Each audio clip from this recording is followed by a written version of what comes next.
नामुपक्रमे यं नत्वा कृतकृत्या सुस्तनमामि गजाननं गुरुब्रह्मा गुरुर्विष्णुः गुरुर्देवो महेश्वरः गुरुसाक्षात् परं ब्रह्म तस्मै श्रीगुरवे नमः।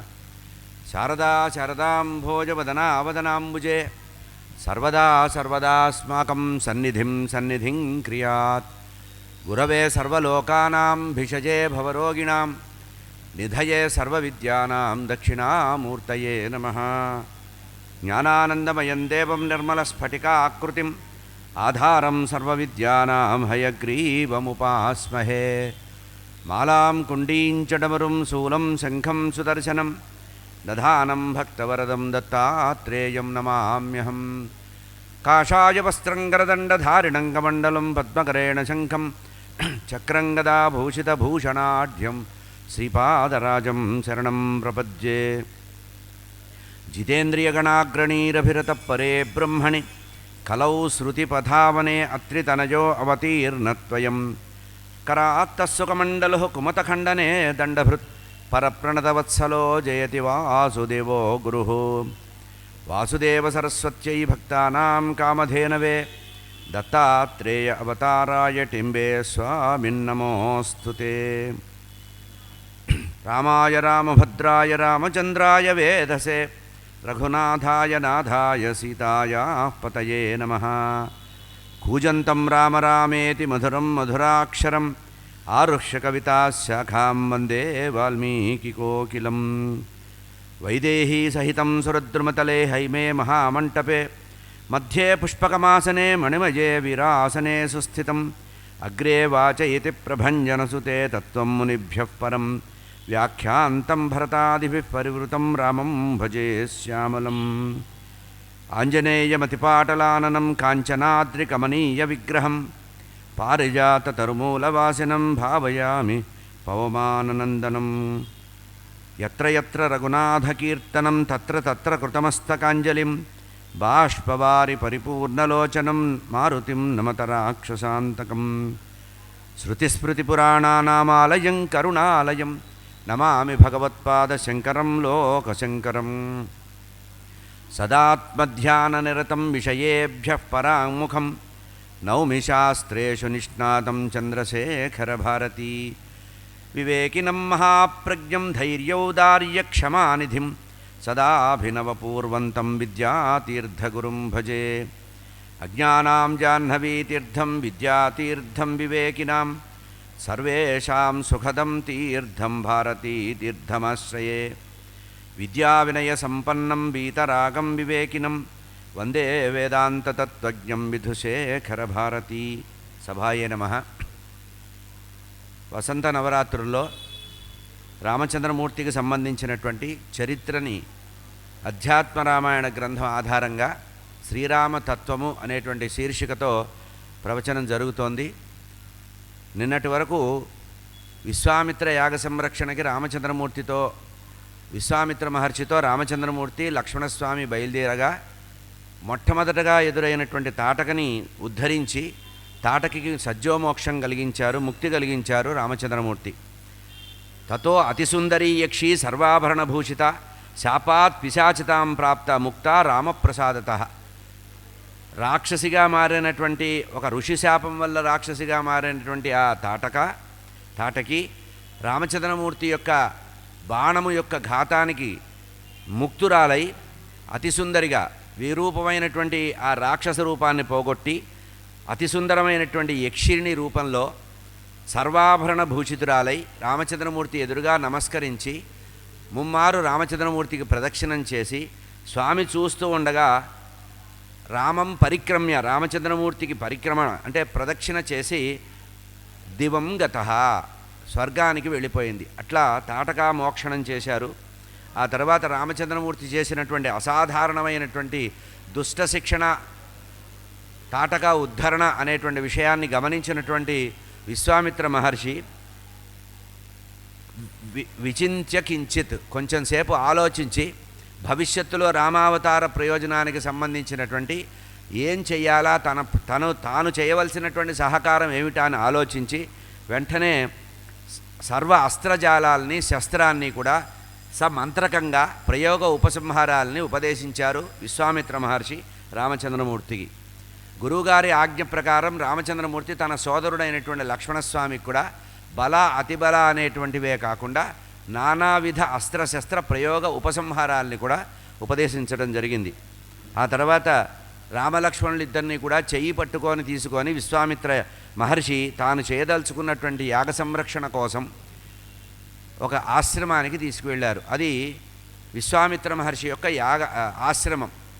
ఆయన అనేక మంది ఋషీశ్వరులతో కూడి ఋషి ఆశ్రమ పదాల మధ్యలో ఉండేటువంటిది విశ్వామిత్ర మహర్షి ఆశ్రమం. అక్కడికి తీసుకువెళ్ళారట. సాంబ సదాశివుడు పరమేశ్వరుడు కైలాసంలో పార్వతీదేవికి చెప్తున్న కథ. శ్రీ మహాదేవవాచ తత్ర కామాశ్రమే రమ్యే కాననే మునిసంకులే ఉషిత్వా రజనీమేకాం ప్రభాతే ప్రస్థితాసనై. అక్కడ ఆ వనంలోకి వెళ్ళినటువంటి విశ్వామిత్ర మహర్షి రామలక్ష్మణులిద్దరికి కూడా ఒక ఆశ్రమాన్ని చూపించారు. గతములో ఎప్పుడో కొన్ని యుగాల క్రితం జరిగినటువంటి ఒక ఆశ్రమ నిర్మాణం గురించి చెబుతూ నాయన ఇది కామాశ్రమము అని చెప్పారు, పరిచయం చేశారు. ఆ ఆశ్రమాన్ని పరిచయం చేశారు. రమ్యే కామాశ్రమే కాననే అరణ్య మధ్యలో ఉండేటువంటి ముని సంకులే అనేక మంది మునుల యొక్క ఆశ్రమ సమీపంలో ఆశ్రమాలు అన్నీ కూడా ఉన్నాయి. మధ్యలో ఉన్నటువంటి ఆశ్రమాన్ని కామాశ్రమము అని పెట్టారు. అక్కడ ఉదయమే లేచి తెల్లవారుజామున బ్రాహ్మీ ముహూర్తంలో లేచి ఉషిత్వా రజనీమేకాం ప్రభాతే ప్రస్థితాసనై. రామలక్ష్మణులు గురువుగారు అయినటువంటి విశ్వామిత్ర మహర్షి కూడా బ్రాహ్మీ ముహూర్తంలో లేచి చక్కగా స్నానం చేసి వారి యొక్క ఉదయం చేయవలసినటువంటి ఆహ్నిక కార్యక్రమాలన్నీ పూర్తి చేసుకొని ముందుకు వెళుతుంటే అక్కడ సిద్ధాశ్రమం కనపడింది. సిద్ధాశ్రమం గతాసర్వే సిద్ధచారణ సేవితం విశ్వామిత్రేణ సందిష్ట మునయస్తన్నివాసిత. వెంటనే ఆ విశ్వామిత్ర మహర్షి రామలక్ష్మణులను సిద్ధాశ్రమానికి తీసుకువెళితే ఆ సిద్ధాశ్రమంలో వెళ్ళిన తర్వాత రామచంద్రమూర్తి అడిగారు, స్వామి దీన్ని సిద్ధాశ్రమం అన్నారు కదా, దీనికి ఈ సిద్ధాశ్రమం అనేటువంటి పేరు ఎందుకు ఏర్పడింది అని కుతూహలంతో అడిగాట. అప్పుడు విశ్వామిత్ర మహర్షి వినయంగా మధురంగా మాట్లాడినటువంటి రామచంద్రమూర్తి యొక్క వాంగ్మి అన్నారు. అందుకనే రామచంద్రమూర్తి మధురంగా మాట్లాడేవాడు, ప్రియంగా మాట్లాడేవాడు, హితంగా మాట్లాడేవాడు, పూర్వభాషి. పెద్దల ముందు తానే ముందుగా మాట్లాడి వినయంగా మాట్లాడేటువంటి వ్యక్తి కనుక అటువంటి వినయంతో ఉన్నటువంటి మృదు మధురంగా ప్రశ్నించినటువంటి విశ్వామిత్ర మహర్షి రామచంద్రమూర్తి యొక్క ప్రశ్నకి ఆనంద పారవస్యంతో విశ్వామిత్ర మహర్షి చెప్తున్నారు, నాయన పూజాంచ మహతీం చక్రం రామలక్ష్మణయోర్ధృతం. వెంటనే అక్కడ కామాశ్రమానికి సంబంధించిన పూర్వకథ చెప్పాలని సిద్ధపడ్డారు విశ్వామిత్ర మహర్షి. ఇంతట్లో గురువుగారు వచ్చారని చెప్పి విశ్వామిత్ర మహర్షిని చూసినటువంటి ఆశ్రమంలో ఉండేటువంటి శిష్యులందరూ కూడా గురువుగారికి ఎదురుగా వెళ్ళి గురువుగారి యొక్క పాద ప్రక్షాళన చేశారట. చేసిన తర్వాత ఇద్దరు యువకులు కనబడుతున్నారు, వారికి కూడా పాదాలు కడుక్కోవడానికి నీరునిచ్చారట. అంటే ఎవరైనా ఒకరికి పాద ప్రక్షాళన చేసినప్పుడు పక్కన ఉన్న వారికి ఈ నీరు అందించాలి. గురువుగారికేమో పాద ప్రక్షాళన చేయాలి, స్వయంగా చేయాలి, వారికి పాదాలు కడుక్కోవడానికి నీళ్ళు ఇవ్వాలి. ఇట్లా శిష్యులందరూ కూడా ఉపచారం చేస్తే అప్పుడు చెప్తున్నారు, ఈ కామాశ్రమానికి పూర్వకథ చాలా ఉంది. 2-3 ఇతివృత్తాంతాలు ఉన్నాయి. అటు వాల్మీకి రామాయణం, ఇటు అధ్యాత్మ రామాయణం కూడా చెప్పిన ఈ విషయాన్ని. పూర్వకాలంలో పరమేశ్వరుడు తపస్సు చేసుకుంటూ ఉంటే పరమేశ్వరుడు పార్వతీదేవి మీద మనసు పడాలి, అతని వల్ల లోకోద్ధరణ జరగాలి, దేవతలందరికీ సేనాధ్యక్షుడు కావాలి అని ఇంద్రుడు దేవతలందరినీ కోరి మన్మధుణ్ణి ప్రార్థించి మన్మధుని వెంట వసంతుడిని కూడా పంపించి వసంత ఋతువును కూడా పంపిస్తే అప్పుడు పరమేశ్వరుని మీదకి పంచబాణాల్ని ప్రయోగించాడు మన్మధుడు. తన యొక్క మనోవికారం అంటే తపస్సు చేస్తున్నటువంటి తపోగరిష్ఠుడైనటువంటి ఆ పరమేశ్వరుడు సాంబ సదాశివుడు తన యొక్క చిత్తము ఒకసారి విభ్రమం కలిగి తన తపస్సు ఏకాగ్రత సమాధి అవస్థలో ఉండేటువంటి తనకి తపోభంగం జరిగితే దీనికి కారణమేంటా అని ఆలోచించి చెట్టుచాటుగా ధనస్సు పట్టుకొని నిలబడి ఉన్నటువంటి ఆ మన్మధుణ్ణి దహించినటువంటి ప్రదేశం. కాముడు అంటే మన్మధుడు, మన్మధుణ్ణి పరమేశ్వరుడు తన యొక్క త్రినేత్రంతో 3వ కన్నుతో దహించాడు కనుక ఈ ఆశ్రమానికి కామాశ్రమము అనేటువంటి పేరు వచ్చింది. ఇది మొట్టమొదటి కారణము అన్నారు. ఇహ్రామ మహాబాహో విష్ణుర్దేవవర ప్రభు వర్షాణి సుబహౌన్యేన నేవ తథా యుగశతాని చ తపశ్చరణ యోగార్థం ఉవాస సుమహాతపః ఏష పూర్వాశ్రమో రామ వామనస్య మహాత్మనః. ఇది పరమేశ్వరుడు యొక్క మూడవ కన్నుతో దహించబడ్డ కారణంగా ఇది కామాశ్రమం అయింది. దీనికి సిద్ధాశ్రమం అనేటువంటి ఇంకొక పేరు కూడా ఉందని చెప్పారు. ఒకటి కామాశ్రమం మన్మధుడు దహించబడ్డ కారణం, రెండవ పేరు సిద్ధాశ్రమము. ఎందుకు ఈ సిద్ధాశ్రమం అనే పేరు వచ్చిందంటే సిద్ధాశ్రమ ఇతి ఖ్యాతః సిద్ధో అత్ర మహాతపః. ఎవరైతే ఇక్కడ దీర్ఘకాలం తపస్సు చేస్తారో ఆ వారి యొక్క తపస్సు సిద్ధి పొందుతుందట, సిద్ధిస్తుంది, తపస్సు సఫలమవుతుంది. కనుక ఈ ఆశ్రమానికే సిద్ధాశ్రమం అనే పేరు వచ్చింది. అయితే గతంలో ఎవరైనా ఇక్కడ తపస్సు చేశారా అని అడిగారు రామచంద్రమూర్తి. దానికి విశ్వామిత్ర మహర్షి చెప్తున్నారు, గతంలో కొన్ని యుగాల క్రితము మహావిష్ణువు శ్రీ మహావిష్ణువు భూలోకానికి వచ్చి కొన్ని యుగాల పర్యంతం, కొన్ని వందల యుగాల పాటు ఇక్కడ తపస్సు చేశాట. ఇదే గమనించండి, శంకరుడు విష్ణువు గురించి, విష్ణువు శంకరుడు గురించి తపస్సు చేస్తారు. మనకు అది తెలియక నెత్తిపాల కొట్టుకుంటుంటాం. శివాయ విష్ణురూపాయ శివరూపాయ విష్ణవే శివస్య హృదయగం విష్ణో విష్ణువస్య హృదయగం శివ. ఇక్కడ ఈ ఆశ్రమంలోనే మహాబాహు అయినటువంటి ఆ మహావిష్ణువు వైకుంఠం నుంచి వచ్చి కొన్ని వందల యుగాల పాటు లోక కళ్యాణార్థం తపస్సు ఆచరించాట. సర్వమంగళుడైనటువంటి పరమేశ్వరుడు గురించి మహావిష్ణువు కొన్ని వందల యుగాలు, ఏమిటి కోరిక, ఆయనకి ఏం కోరికలు ఉండవు, లోక కళ్యాణార్థం తపస్సు చేస్తే ఆ తపస్సు సిద్ధించిందిట. మహావిష్ణువు చేసినటువంటి తపస్సు సిద్ధించిన కారణంగా ఈ ఆశ్రమానికి కామాశ్రమమే కాకుండా సిద్ధాశ్రమము అనేటువంటి పేరు కూడా వచ్చింది అని చెప్పారు. ఇంతేకాదయ్యా, కశ్యప ప్రజాపతికి కుమారుడుగా జన్మించినటువంటి వామనమూర్తి కూడా ఇక్కడ దీర్ఘకాలం తపస్సు చేశాడు. ఈ కారణం చేత కూడా దీనికి సిద్ధాశ్రమం అనేటువంటి పేరు వచ్చిందని రామచంద్రమూర్తి వినయంగా అడిగినటువంటి ప్రశ్నకి విశ్వామిత్ర మహర్షి, గురుస్థానంలో ఉండేటువంటి విశ్వామిత్ర మహర్షి వివరంగా చెప్పారు. నాయనా, దీనికి సంబంధించి ఎప్పుడైతే ఈ విధంగా విశ్వామిత్ర మహర్షి చేత ఆ ఆశ్రమానికి ఉండేటువంటి పూర్వ కథనంతా విన్నారో రామచంద్రమూర్తి చాలా వినయంగా ఆ ప్రదేశానికి నమస్కరించారట. పవిత్రంగా చేతులు కట్టుకొని ఆశ్రమ ప్రదేశమంతా కూడా అట్లా ఒకసారి పరిచర్య చేశారట. ఎప్పుడైనా ఏదైనా ఒక క్షేత్రం గురించి కానీ, ఒక తీర్థం గురించి కానీ, ఒక మహాత్ముల యొక్క జన్మస్థలం గురించి కానీ మనం తెలుసుకున్నప్పుడు ఆ ప్రదేశానికి వెళ్ళి వినయంగా చేతులు జోడించి ఆ ప్రదేశమంతా కూడా గౌరవంతో భక్తి ప్రపత్తులతో కొంచెం తిరిగితే ఆ కృతజ్ఞత ఉన్నట్టు. సరేలే విన్నామని పేపర్లో న్యూస్ చదివినట్టు వినకూడదు. ఏదైనా మహత్తు వింటే ఆ మహత్తుని అనుభూతిపరంగా సాధించాలి. రామచంద్రమూర్తి లక్ష్మణస్వామితో సహా ఆ సిద్ధాశ్రమ పరిసరాలన్నీ కూడా తిరిగారట. శ్రీరామ కౌశికం ప్రాభ మునే దీక్షాం ప్రవిశ్యత. రామచంద్రమూర్తి అప్పుడు గురువైనటువంటి విశ్వామిత్ర మహర్షి ఏ కారణంగా తన్ని అక్కడికి తీసుకొచ్చారో ఆ కారణాన్ని గుర్తు చేస్తూ విశ్వామిత్ర మహర్షి చేయబోయేటువంటి యాగ సంరక్షణ చేయవలసిన బాధ్యత తన యొక్క తండ్రి ద్వారా ఆదేశం కలిగింది కనుక గుర్తు వచ్చి రామచంద్రమూర్తి విశ్వామిత్ర మహర్షిని ప్రార్థించారట. స్వామి, గురువుగారు, ఇక మీరు యజ్ఞదీక్ష కోసం దీక్ష వహించవలసింది, మీ యొక్క యజ్ఞరక్షణ చేసేటువంటి బాధ్యతను నేను తీసుకుంటాను కనుక శ్రీరామ కౌశికం ప్రాహ మునే దీక్షాం ప్రవిశ్యతాం. కనుక మీరు దీక్షా ప్రవేశం చేయండి, దీక్షను తీసుకోండి, యజ్ఞదీక్షను తీసుకోండి.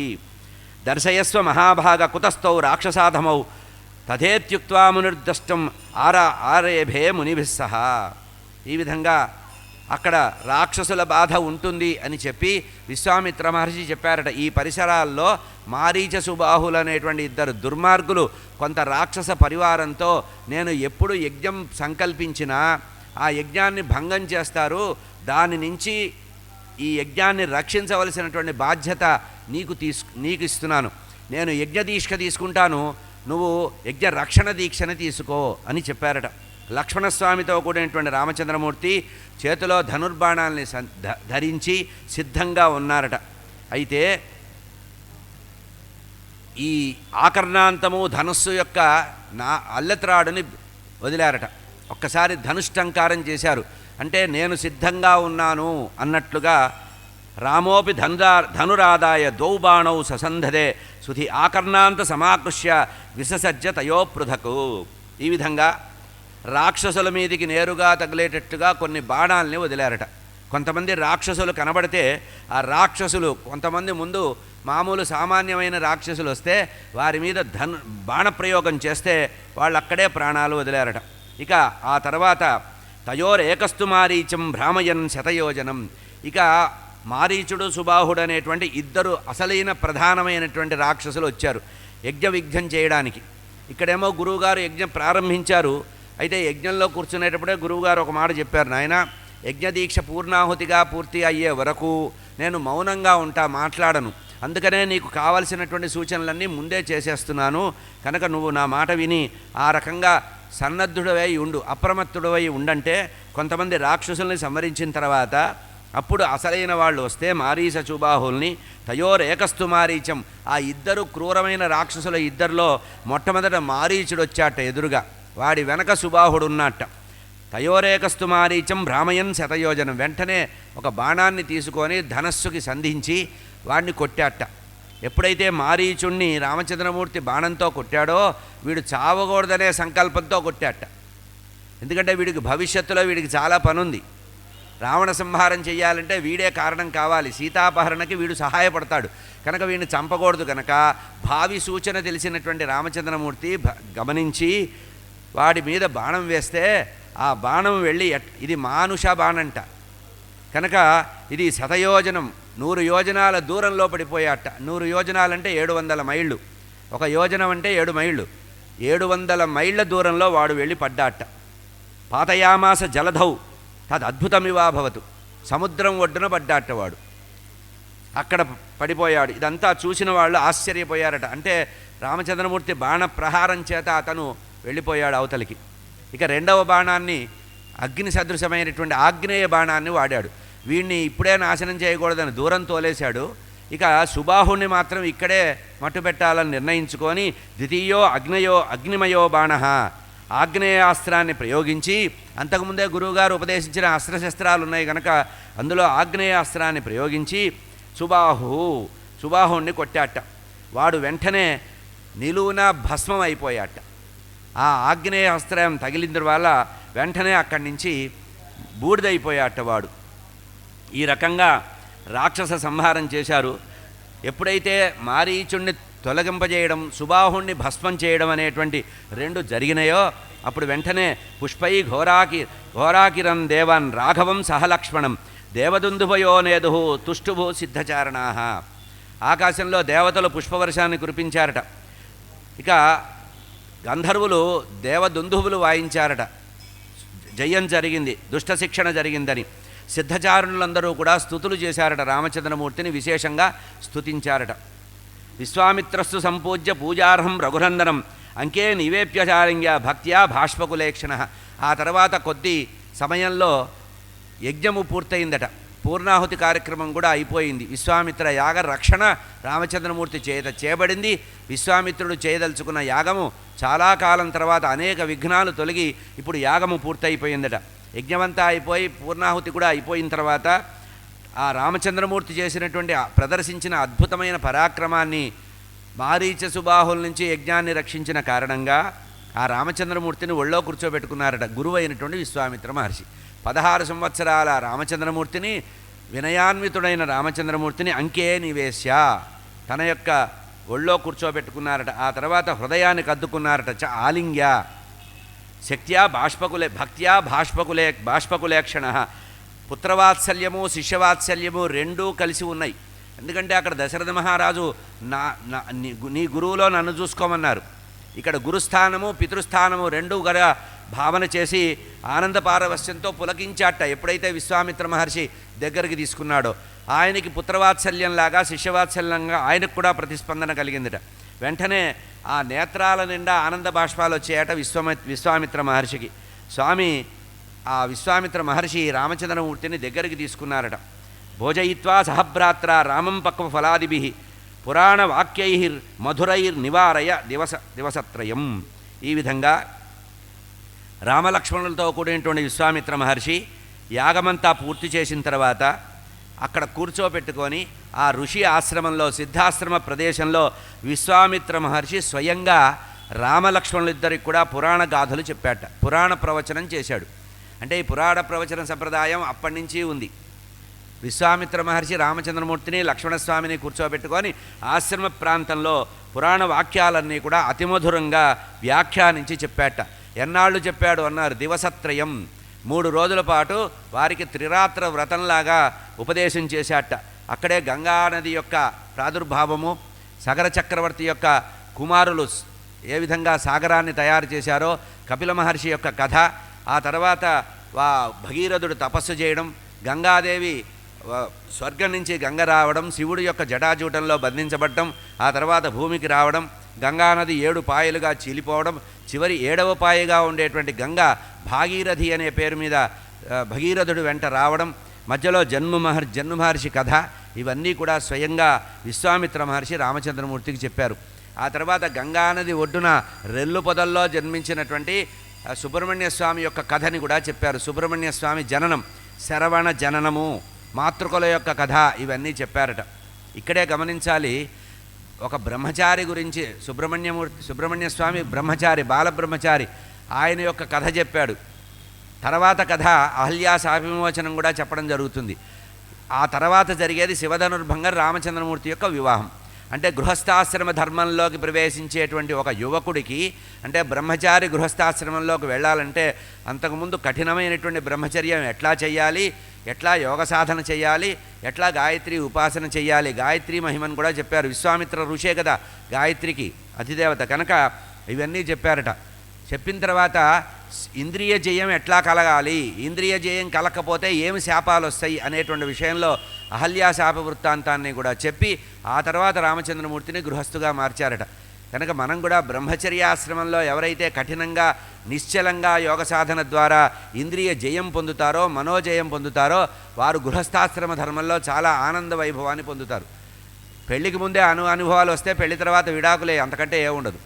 కనుక బ్రహ్మచర్యాశ్రమం దృఢంగా ఉండాలి. ఆ దృఢంగా బ్రహ్మచర్యాశ్రమానికి ఉండడానికే సుబ్రహ్మణ్య స్వామి యొక్క కథని చెప్పడం జరిగింది. ఆ తర్వాత ఒక వ్యక్తి గృహస్థాశ్రమానికి వెళ్లే ముందు తన యొక్క వంశమర్యాదని కాపాడడానికి ఏం చెయ్యాలి అని చెప్పడానికి భగీరథుడి కథ చెప్పారు. సగర చక్రవర్తి యొక్క కుమారుల కథ, ఆ తర్వాత భగీరథ చక్రవర్తి యొక్క కథ ఎందుకు చెప్పారంటే, సర్వస్వాన్ని త్యాగం చేసైనా సరే కుటుంబ వంశ మర్యాదన్ని నిలబెట్టాలి.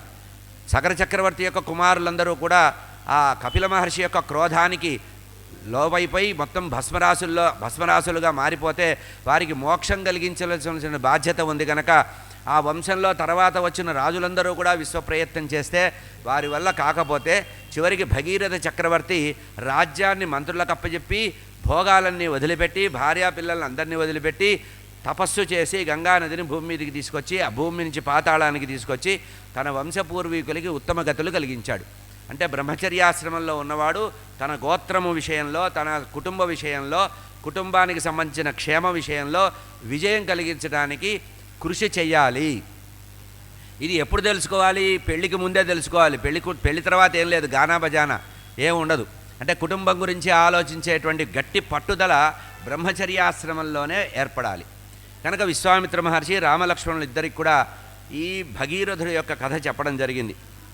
బ్రహ్మచర్యాశ్రమంలో ఉండే గొప్పతనం ఏమిటో సుబ్రహ్మణ్య స్వామి చరిత్ర ద్వారా చెప్పబడింది. చతుర్థేహని సంప్రాప్తే కౌశికో రామమబ్రవీత్. ఇట్లా 3 రోజులు గడిచిన తర్వాత, అంటే యజ్ఞం అయిన తర్వాత 3 రోజులు గడిచిన తర్వాత 4వ రోజు పొద్దున్నే సంప్రాప్తే కౌశికో, కుశిక కుమారుడైనటువంటి విశ్వామిత్ర మహర్షి రామచంద్రమూర్తితో ఈ విధంగా మాట్లాడుతున్నారు. రామ మహాయజ్ఞం ద్రష్టుం గచ్చామహే వయం.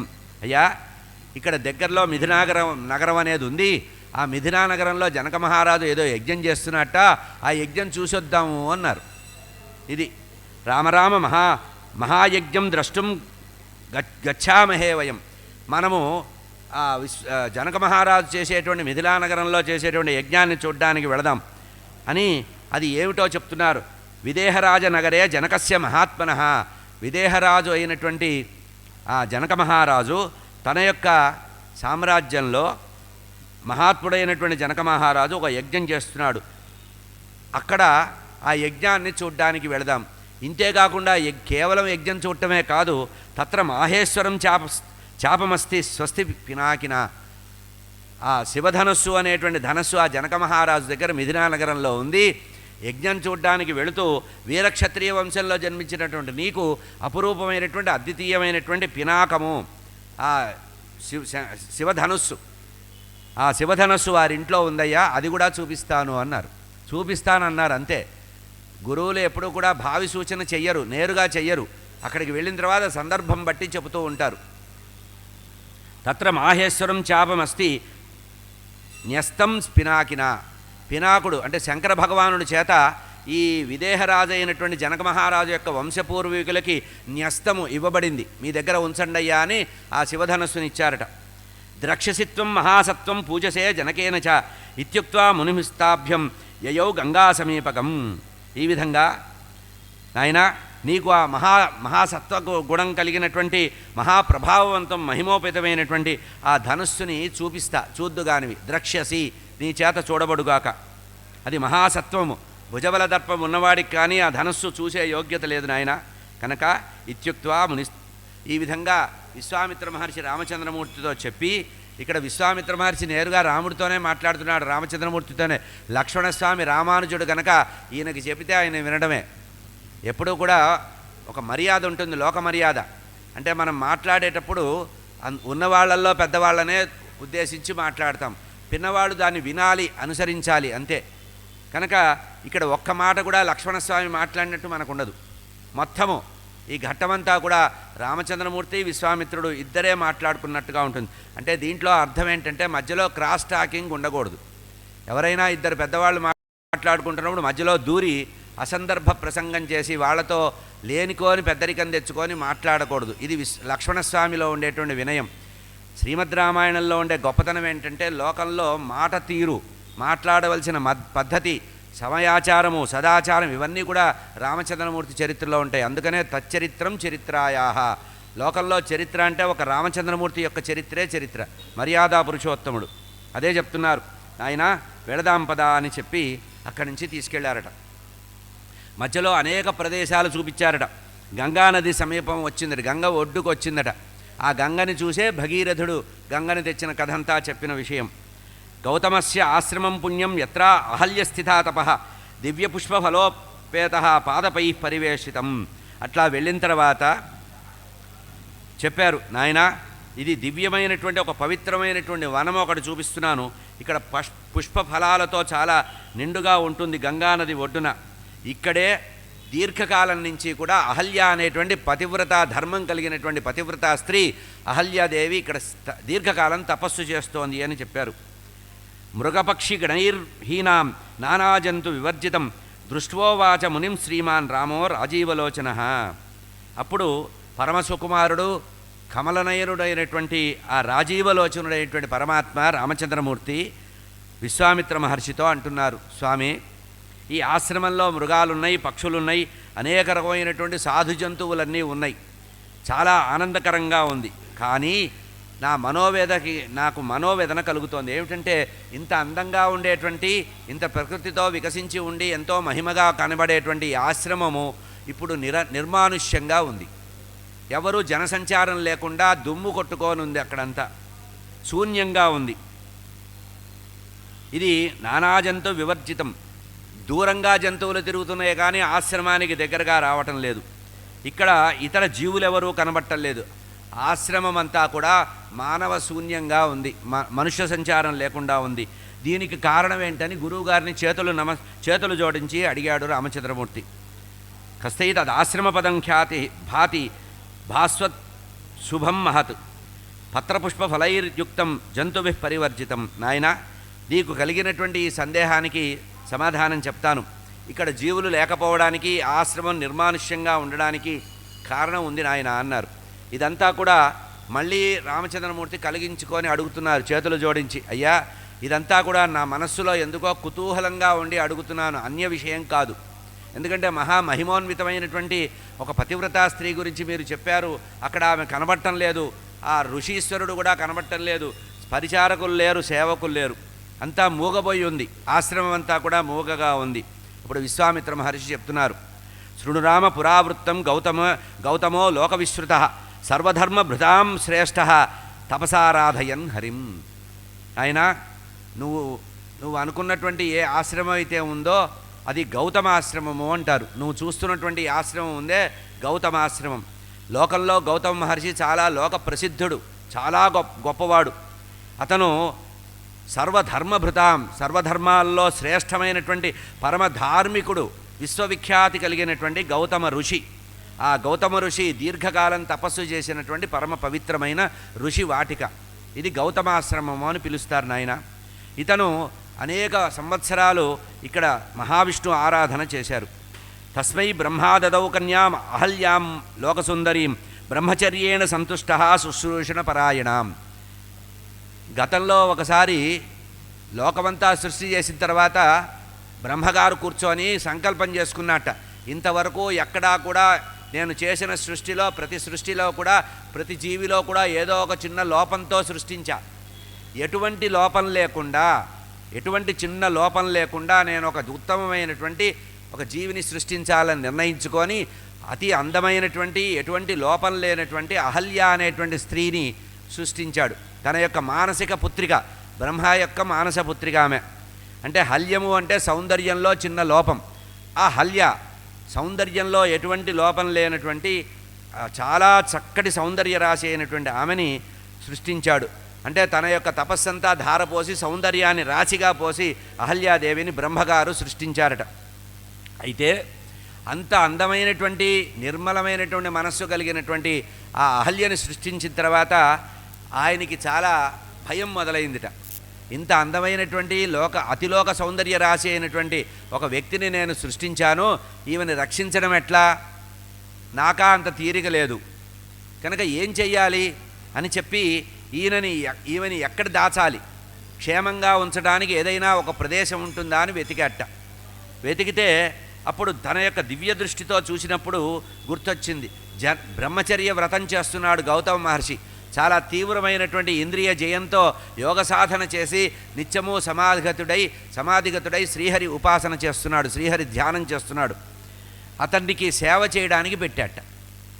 అసలు ఏమిటో పరిస్థితి చూద్దాం, ఈయనేమో చాలా గొప్పగా ఉన్నాడు, ఈయన నిత్యము కూడా సమాధిగతుడై ముక్కు మూసుకొని కళ్ళు మూసుకొని కూర్చుంటున్నాడు, ఇతనికి సహాయం చేయడానికి నా కుమార్తెని, ఇది చాలా క్షేమమైనటువంటి ప్రదేశం, ఈ ఆశ్రమము, ఇక్కడ ఎటువంటి ప్రమాదం లేని ఆ అమ్మాయిని అక్కడ దించి వెళ్ళాట. కొన్ని సంవత్సరాల తర్వాత వచ్చి చూశాట. ఈ గౌతమ మహర్షి కన్నెత్తి ఆ కన్యని చూడడం కానీ ఆమె మీద మనసు పడ్డం కానీ ఎవరమ్మా నువ్వు అనడం కానీ చేయలా. మళ్ళీ వచ్చి బ్రహ్మగారు చూశాడు, ఆలోచించాడు, ఓహో ఇతను ఉత్తమమైనటువంటి వ్యక్తి, నా మానసిక పుత్రికకి యథార్థంగా ఇతని వల్లనే క్షేమం ఉందని ఆ గౌతమ మహర్షిని అహల్యాదేవికి ఇచ్చి వివాహం చేశాడు. ఈ రకంగా వాళ్ళిద్దరూ దంపతులయ్యారు. అంటే మనం అల్లుడిని వెతికేటప్పుడు ఏం చేయాలంటే అహంకార మమకారాలు లేని వాడికి, శారీరకమైన వ్యామోహాలు లేని వాడిని చూస్తే సుఖపడతారు.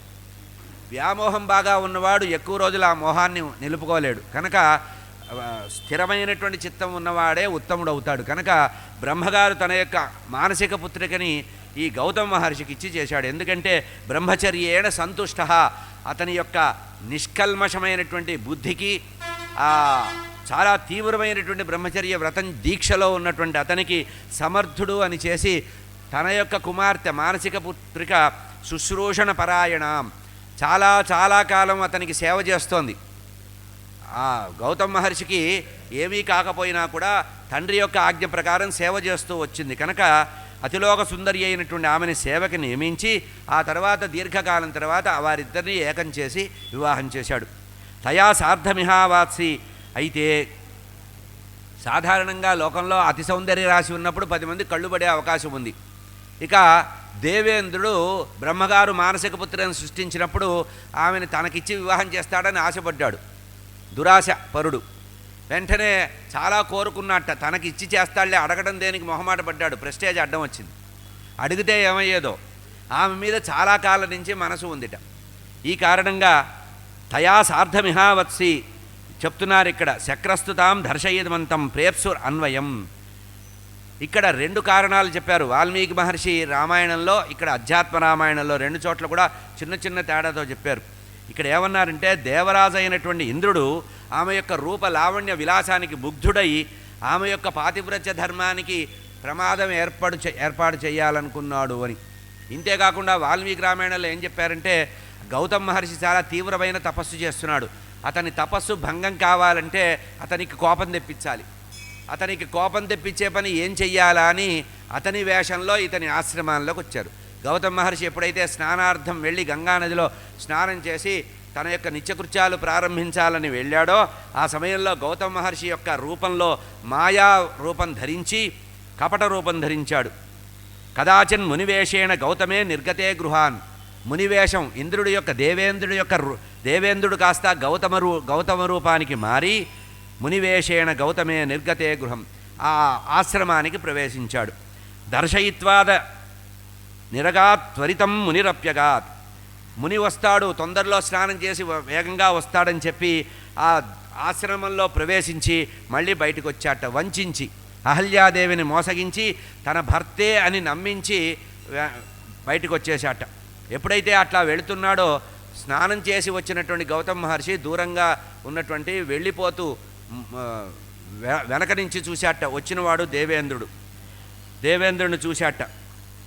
చూసి వెంటనే చాలా కోపం వచ్చింది. తన రూపంలో తన ఆశ్రమంలో తాను లేని సమయంలో ఏకాంతంగా పతివ్రతా స్త్రీ అయినటువంటి అహల్యాదేవి ఉన్న సమయంలో అక్కడికి వచ్చాడు కనుక చూసి చాలా క్రోధం వచ్చిందట. ఇదే కావాలి, ఇంద్రుడికి కావాల్సింది ఇదే, అక్కడ వేరే కోరికలు ఏం లేవు. ఎందుకంటే జాగ్రత్తగా చదవాలండి, ఇటువంటి కథలు చాలా జాగ్రత్తగా చదవాలి. దేవతలకి కామం ఉండదు, శారీరకమైనటువంటి ఉండదు, వ్యామోహం ఉండదు. ఎందుకంటే వారికి ఆకలి దప్పికలు ఉండవు, నిద్రాహారాలు ఉండవు, కంటి రెప్పలు పడవు, ఒంటి మీద వస్త్రాలు మాయవు, వయస్సు తరగదు పెరగదు, ఎప్పుడుందో అంతే అట్లాగే ఉంటుంది వాళ్ళకి దేహం. అందుకనే చూడండి, పార్వతీదేవి శాపం ఇది. పార్వతీదేవి శాపం శివపురాణంలో ఉంది. పార్వతీదేవి దేవతల్ని శపించింది, మీకు కామవికారం ఉండదు, మీకు సంతానం ఉండదు అని శపించింది. ఎందుకు? పరమేశ్వరుడి ద్వారా ఏకాంతంగా ఉన్నటువంటి పార్వతీదేవి యొక్క ఆ మోహాన్ని, ఆ దాంపత్య ధర్మాన్ని భంగం చేశారు దేవతలు వచ్చి. ఎందుకంటే ఎంతో కాలం వీళ్ళు దీర్ఘకాలం విహరిస్తూ ఉంటే, అయ్యా మీరిద్దరూ వివాహం చేసుకుంటే మీకు సంతానం కలిగితే దేవసేన అని కలుగుతాడని మేము ఎదురు చూస్తున్నాము, ఎంతకాలానికి రాలేదని చెప్పి ఆ పరమేశ్వరుడి యొక్క ద్వారం ఎదురుగా ఉండి స్తోత్రాలు చేశారట. ఏమిటో అని చెప్పి పరిగెత్తుకుంటూ వచ్చాడు ఆర్తశరణ్యుడైనటువంటి బోళాశంకరుడు. బయటికి వచ్చేటప్పటికీ వాళ్ళు కాస్త పరమేశ్వరుడు యొక్క తేజస్సును అడిగితే అది అగ్నిదేవుడు పట్టుకెళ్ళాడు. ఈ విషయాన్ని తెలిసినటువంటి పార్వతీదేవి దేవతల్ని శపించింది. కనుక దేవతలకి కామవికారం లేదు. ఇక్కడ ఇంద్రుడు చేసిన పనిని మనం వేరే అర్థాలు చేయకూడదు. అంటే అక్కడ గౌతముడి యొక్క తపస్సుని భంగం చేయడం అనే ఏకైక ఉద్దేశం, అతని ఎజెండా ఇది. ఇతడి యొక్క తపస్సు భంగం కలగాలంటే ఈయన కోపం రావాలి. కోపం వస్తే ఓ చిన్న శాపం బారేస్తాడు. ఆ శాపం చేయడం వల్ల ఏమవుతుంది? తన యొక్క తపస్సు అంతా భంగం అవుతుంది. అందుకని తపోభంగం చేయడానికి ఇది సూక్ష్మంగా ఆలోచిస్తే కానీ అర్థం కాదు. లౌకికంగా చందమామ కథలో ఈనాడు పేపర్ చదివినట్టు పురాణాలు చదివితే అర్థం కావు, విపరీత అర్థాలు వచ్చే అవకాశం ఉంది. కనుక ఇక్కడ కుతూహలం అనేది లేదు, కేవలము కూడా వంచాలి అనేటువంటి ఉద్దేశం. అహల్యాదేవిని వంచాలి, గౌతముడి యొక్క తపస్సుని క్షయం చేయాలి. ఈ రెండు కోరికలతో వచ్చాడు. దృష్ట్వాయాంతం స్వరూపేణ ముని పరమకోవన. తన రూపంలో లోపలికి ప్రవేశించి ఆశ్రమంలో నుంచి బయటకు వస్తున్నటువంటి ఆ దేవేంద్రుడిని చూసి పప్రత్యకస్తం దుష్టాత్మన్ మమ రూపధరో అధమా, ఓ అధమాధముడా, ఓ ఇంద్ర, నా రూపంలో లోపలికి వచ్చి వెళుతున్నావు కదా నువ్వు అని చెప్పి కోపం వచ్చింది. సత్యం బ్రూహి నచేత్స్మ కరిష్యామి న సంశయ. నువ్వు ఎందుకు వచ్చావో నీచుడా, నువ్వు నా రూపంలో ధరించి ఎందుకు వచ్చావో, నువ్వెవరో నాకు తెలుసుకోకోరుతున్నానన్నాడు. తాను ఇంద్రుడని తెలిసినా అతని నోటితో చెప్పించాలి అని వెంటనే అతన్ని ప్రశ్నించాట. కృతం జుగుప్సితం కర్మ మయా కుత్సిత చేతసాం గౌతమ క్రోధతాం రాక్ష శశాప దివిజాధిపం. ఆ బ్రాహ్మణ శ్రేష్ఠుడైనటువంటి గౌతమ మహర్షి ఆ తల వంచుకొని మౌనంగా ఉన్నటువంటి ఆ దేవేంద్రుణ్ణి ఇంకా ప్రశ్నలు అడగకుండా కామపరవశుడై ఉన్నట్టుగా గమనించి, అయ్యా నేను మనస్సు చంచలమైంది, నా మనస్సు వ్యాకులమైంది, నా మనస్సు చిత్తభ్రమం కలిగింది, నన్ను మన్నించమని మాత్రమే చెప్పాట, ఇంకేం చెప్పలా. తల వంచుకొని అవమాన భారంతో ఉంటే అప్పుడు యోనిలంపట దుష్టాత్మ సహస్ర భగాన్ భవ. నువ్వు కామవికారంతో ఈ విధంగా ఆలోచించావు కనుక క్రోధావేశంతో జలం తీసుకొని శపించాడు గౌతమ మహర్షి. లంపటుడు అయిపోతావు, నీవు శరీరం నిండా కూడా నేత్రాలు వస్తాయి, సహస్ర నేత్రుడిగా మారిపోతావని చెప్పి గౌతమ మహర్షి ఆ ఇంద్రుడిని శపించాడు. ఇంద్రుడిని శపించి ఒక్క మాట అట్లా శపించేశాడు. ఇంద్రుడు బాధపడుతూ అక్కడి నుంచి వెళ్ళాడు. తాను అనుకున్నది ఒకటి, అయిందొకటి. గౌతమ మహర్షి యొక్క తపోభంగం చెయ్యాలనే మాటతో వస్తే దానితో పాటు దానికి శాపం కూడా వచ్చింది. సరే, పెద్దవాళ్ళు ఇచ్చిన శాపం అనుభవించాలి అనే ఉద్దేశంతో తల వంచుకొని అక్కడి నుంచి బయటికి వెళ్ళాడు. ఆశ్రమంలో ప్రవేశించాడు గౌతమ మహర్షి. తం దృష్ట్వాం అహల్యాం వేపమానాం ప్రాంజలిర్గౌతమ బ్రవీత్.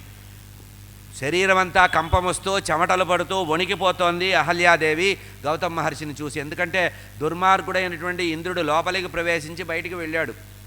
ఈ విషయాన్ని తన భర్త చూశాడు కనుక దుష్టేత్వం తిష్టతిర్విషే శిలాయా ఆశ్రమే మమ.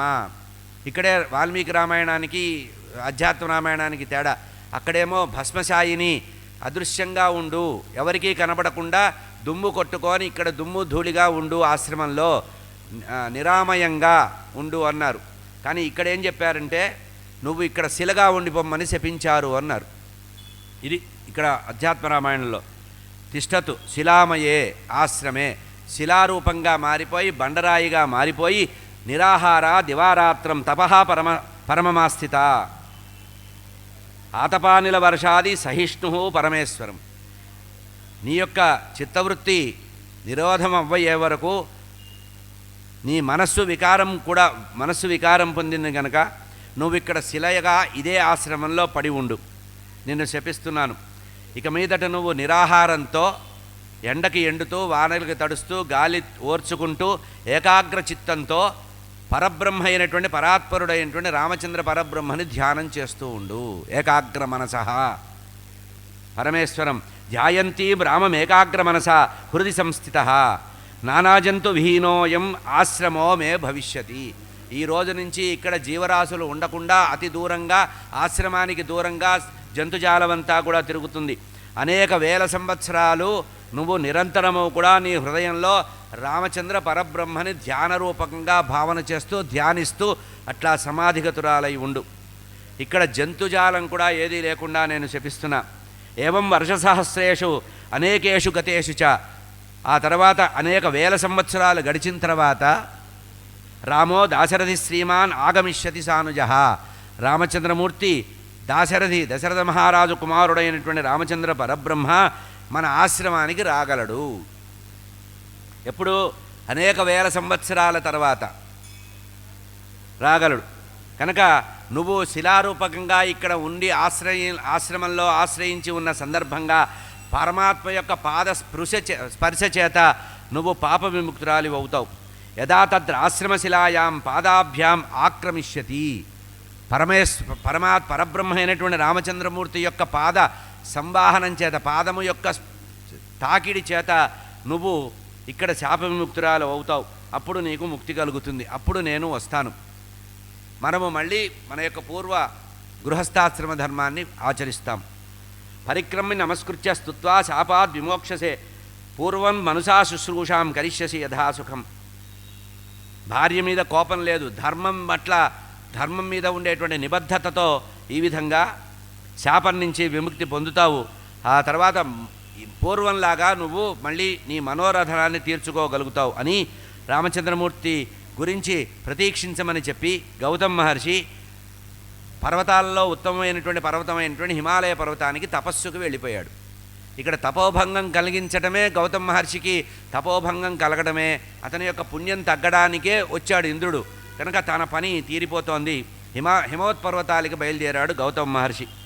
నాయనా రామచంద్ర ఇత్యుత్వా గౌతమ ప్రారాత్ హిమంతం నగోత్తమ తద్ అహల్యభూతాన్ అదృశ్యా స్వాశ్రమే శుభే. ఇప్పుడు నీకు చూపిస్తాను నాయన, ఆశ్రమంలో ప్రవేశించు. అదృశ్య రూపంలో ఆమె కఠోరమైనటువంటి తపస్సు చేస్తోంది. ఆమె యొక్క తపస్సు ఫలించేటువంటి సుముహూర్తం ఇప్పుడు సమీపించింది. కనుక ఏ ప్రాణికి కనపడకుండా పావనమైనటువంటి పరమ పవిత్రమైనటువంటి ఆ గౌతమ ఆశ్రమంలో ఆ పతివ్రతా శిరోమణి శిలారూపంలో ఉంది నాయన. ఏ జీవి కూడా ఆమెను గుర్తుపట్టరు. నువ్వుగా వెళ్ళి అక్కడ ఆమెకి ఉద్ధరించు అని ఆదేశించాడు విశ్వామిత్ర మహర్షి. భావయస్య మునేర్భార్యా అహల్యాం బ్రహ్మణస్సుతాం. బ్రహ్మదేవుడి యొక్క మానసపుత్రి అయినటువంటి గౌతమ మహర్షి యొక్క భార్య అయినటువంటి ఆ అహల్యాదేవిని నువ్వు ఈరోజు ఉద్ధరించు నాయన, ఆమె శాప విముక్తి కలిగించు అని విశ్వామిత్ర మహర్షి ప్రార్థించి ఆ శిలని చూపించారట. పాషాణ శిలని చూపించారు. దర్శయామాస చ అహల్యం ఉగ్రేణ తపసాస్థితం ఉగ్రమైనటువంటి తపస్సు చేసి తపిస్తోందట. రామచంద్ర పరబ్రహ్మ యొక్క దర్శనం కోసం, స్పర్శ కోసం తపిస్తోంది ఆమె. ఆ తపసాస్థితం తపస్సిద్ధిలో ఉండేటువంటి ఆమెను చూశాడు. రామ శిలాం పదాస్పృష్ట తాం చాపస్య తపోధనా. పరమ పవిత్రాలైనటువంటి అహల్యాదేవి ఆ పాషాణశిలగా ఉండగా రామచంద్రమూర్తి స్పష్టంగా ఆ శిలలో అమ్మవారిని చూసి ముందుగా ఆ వెళ్ళి పాదంతో తగిలట్ట. శాప విమోచనం జరిగింది. వెంటనే ననామ రాఘవో అహల్యాం రామోహతి చాబ్రవీత్. వెంటనే ఇక్కడే గమనించండి, పెద్దతనం చిన్నతనం కాదు, ఆమె పతివ్రతా శిరోమణి. ఎప్పుడైతే ఆమె శిలారూపం నుంచి శాపవిముక్తురాలై మళ్ళీ సుందరమైనటువంటి స్త్రీ యవ్వనవతిగా వచ్చిందో, లేచి నిలబడిందో, రామచంద్రమూర్తికి నమస్కరిస్తుంటే రామచంద్రమూర్తి చతుస్సాగర పర్యంతం చెప్పుకున్నట్ట. అమ్మా, నేను దశరథ మహారాజు యొక్క కుమారుణ్ణి, కోసల సామ్రాజ్యాన్ని పరిపాలించే దశరథ మహారాజు కుమారుణ్ణి, సూర్యవంశ సంజాతుణ్ణి, నన్ను రామచంద్రుడు అంటారు అని చెప్పి ఆమెకి నమస్కరించి 3 సార్లు ప్రదక్షిణ చేశారట లక్ష్మణస్వామితో కూడిన రామచంద్రమూర్తి అహల్యాదేవికి.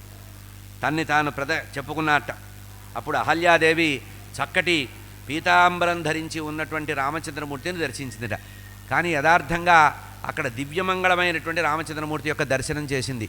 ఇక్కడ విశ్వామిత్ర మహర్షి వెంట వచ్చినటువంటి రామలక్ష్మణులు ఇద్దరు కూడా మామూలు మానవులుగానే ఉన్నారు. ఇదే అధ్యాత్మ రామాయణంలో రామతత్వం అంటే. ఎవరిని ఉద్ధరించాలంటే వారికి చతుర్భుజుడిగా దర్శనమిస్తాడు. కానీ రామాయణంలో, వాల్మీకి రామాయణంలో ఎక్కడా కూడా చతుర్భుజుడిగా రామచంద్రమూర్తి కనపడరు. వాల్మీకి రామాయణంలో అడుగడుగునా కనబడతారు. అదే రామతత్వం అంటే. రామచంద్రమూర్తిని పరబ్రహ్మగా నిరూపించారు ఇక్కడ చెప్పారు. ఎప్పుడైతే రామచంద్రమూర్తి ఎదురుగా కనబడ్డారో అహల్యాదేవి రామచంద్రమూర్తి ఆ గోత్రనామాలు చెప్పుకునేటప్పటికీ దివ్య మంగళమైనటువంటి రామచంద్రమూర్తిని చూసి కళ్ళు మూసుకొని ధ్యానమగ్నురాలైందిట. కళ్ళు మూసుకొని కళ్ళు తెరిచేటప్పటికీ ఆ మామూలుగా ఉండేటువంటి రామచంద్రమూర్తి చతుర్భుజం శంఖచక్ర గదా పంకజధారిణం ధనుర్బాణధరం రామం లక్ష్మణేన సమన్వితం. లక్ష్మణస్వామితో కూడినటువంటి రామచంద్రమూర్తి చతుర్భుజంతో శంఖచక్ర గదా పద్మాలు వనమాల దివ్యమైనటువంటి దర్శనమిచ్చాట. ధనుర్బాణాలు కోదండం ధరించి ఉన్నారట. చతుర్భుజ శంఖచక్ర గదా పద్మాలు ఉన్నాయి. కోదండం లేకపోతే ఆయన రాముడు కాడు కనుక ఆయన ఐడెంటిటీ పోగొట్టుకోలా. చతుర్భుజుడిగా దర్శనమిచ్చినా కోదండాన్ని కూడా ధరించి ఉన్నారట. ధరించి ఉంటే పక్కన లక్ష్మణస్వామి కొంచెం దూరంలో నిలబడున్నారట. ఆయన ధనుర్బాణాలు పట్టుకొని ఉన్నారు. ఇట్లా కనబడ్డారట. స్మితవక్త్రం పద్మనేత్రం శ్రీవత్సాంకిత వక్షసం నీలమాణిక్య సంకాశం ద్యోతయంతం దిశోదశ. పరమాత్మని చూసింది. చిరునవ్వు చెందుతున్నారట. పరమాత్మ యొక్క పెదవి మీద ఆనందము ఉందిట, చిరునవ్వు ఉందిట. పరమాత్మ ఎప్పుడుగా స్మితపూర్వ భాషి, నవ్వుతూ మాట్లాడేటువంటి తత్వం ఉందట పరమాత్మ. అటువంటి పరమాత్మని చూశారు. అహల్యాదేవి చూసింది. ముఖములో చక్కటి కాంతి ఉందిట. చెక్కిలి బాగా కాంతివంతంగా ప్రకాశిస్తోందట. హృదయంలో శ్రీవత్సం అనేటువంటి చిహ్నము కనబడుతోంది వక్షస్థలం మీద. ఇంద్రనీలమణి లాంటి కాంతులతో పరమాత్మ వెలుగొందుతున్నారు. ధగధగా ప్రకాశించేటువంటి కిరీటము పరమాత్మ యొక్క శిరస్సు మీద ఉందిట. అంతులేని ఆనందంతో ఆ అహల్యాదేవి ఆనంద పారవస్యం చేత ఆనంద బాష్పాలు రాల్చింది. దృష్ట్వా రామం రమానాథం హర్ష విస్ఫారితేక్షణ. కళ్ళు పెద్దవి చేసి చూసిందిట. ఎందుకంటే మర్యాదా పురుషోత్తముడు లోకాభిరాముడైనటువంటి రామచంద్రమూర్తిని చూడాలంటే సామాన్య నేత్రాలు సరిపోవు కనుక హర్ష విస్ఫారిత ఆశ్చర్యంతో పెద్ద కళ్ళు చేసి చూసిందిట. గౌతమస్య వచశ్రుత్వ. అప్పుడు గౌతమ మహర్షి తన భర్త కొన్ని వేల సంవత్సరాల క్రితం చెప్పినటువంటి మాట గుర్తొచ్చింది. రామచంద్రమూర్తి గురించి తపించు తపించు తపించు నీకు దర్శనమిస్తాడని.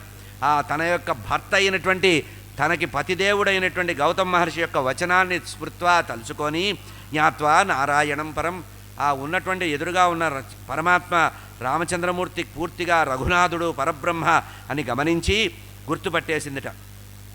హర్షాశ్రుజల నేత్రాంత దండవత్ ప్రణిపత్యచ.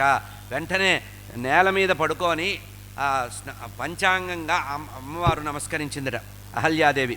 ఉత్థాయ చ పునర్దృష్ట్వా రామం రాజీవలోచనం పులకాంకిత సర్వాంగాగిరా గద్గదయో. వెంటనే ఆ పతివ్రతా స్త్రీని స్వామి కరస్పర్శ చేసి ఆమెను నిలబెట్టారట. అమ్మా అని. అప్పుడు రామచంద్రమూర్తి యొక్క మరొక భంగిమ చూసిందట. అంటే అంతకుముందు చూసిన రూపం వేరు, ఇప్పుడు చూసిన రూపం వేరు. అంతకుముందు చతుర్భుజాలతో రామచంద్రమూర్తి దర్శించింది.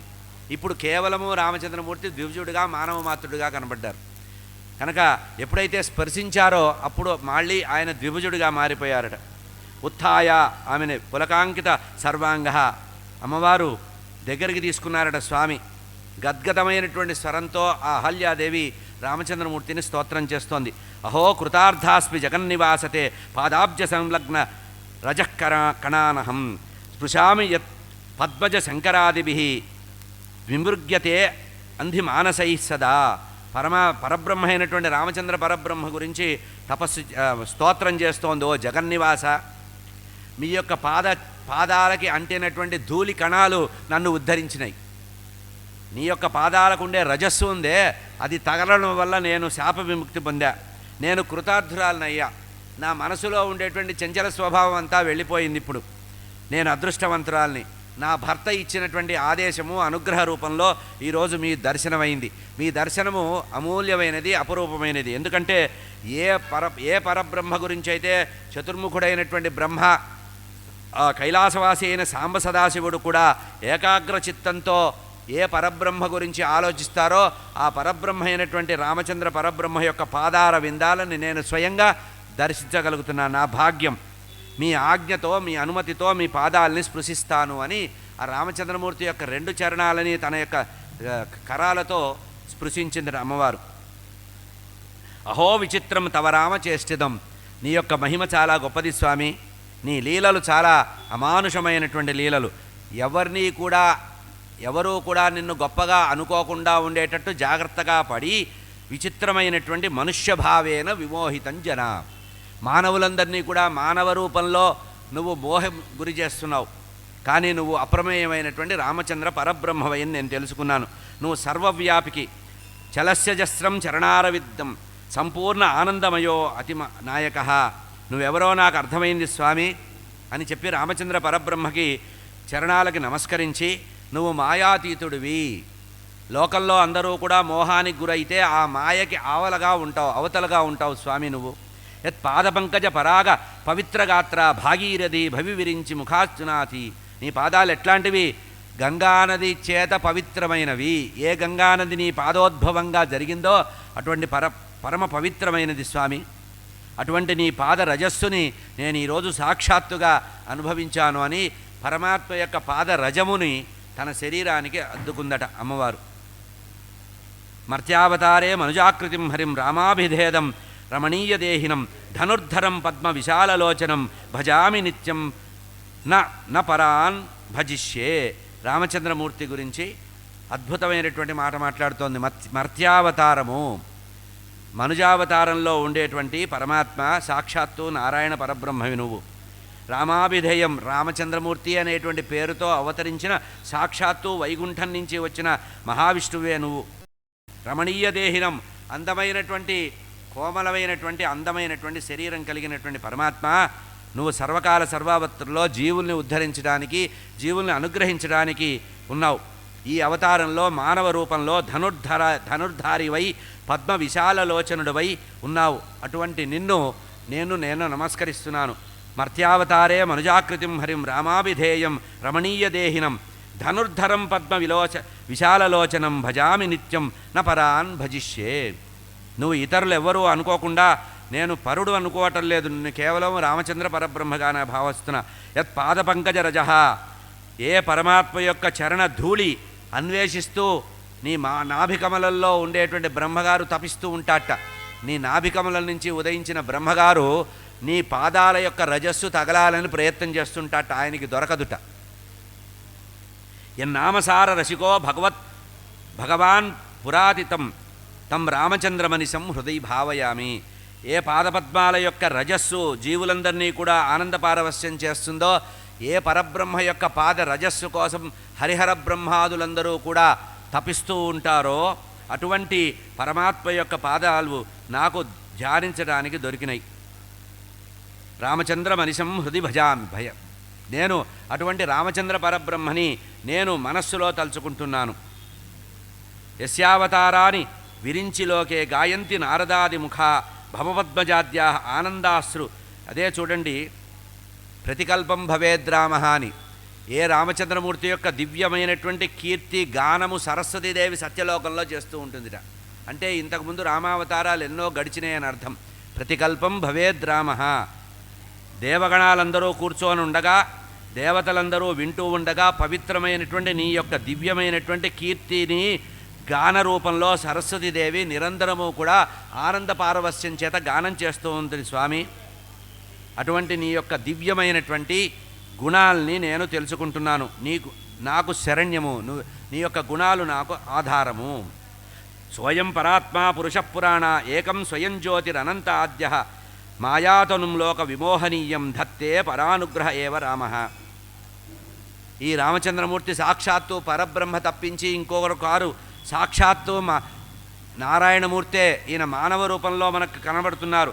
ఈయన పురాణ పురుషుడు, అద్వితీయుడు, స్వయం ప్రకాశకుడు, అనంతుడు, జన్మకర్మలు లేనటువంటి వాడు. కానీ లోకరక్షణార్థం ధర్మ సంస్థాపనార్థం భూదేవి యొక్క భూభారాన్ని తొలగింపజేయడానికి సామాన్య మానవుడిగా దశరథ మహారాజు కుటుంబంలో జన్మించారు. మాయామానుష విగ్రహం. అందుకనే చెప్తారు పెద్దవాళ్ళు, రామచంద్రమూర్తి మాయామానుష రూపంట, కృష్ణ పరమాత్మ లీలామానుష రూపంట.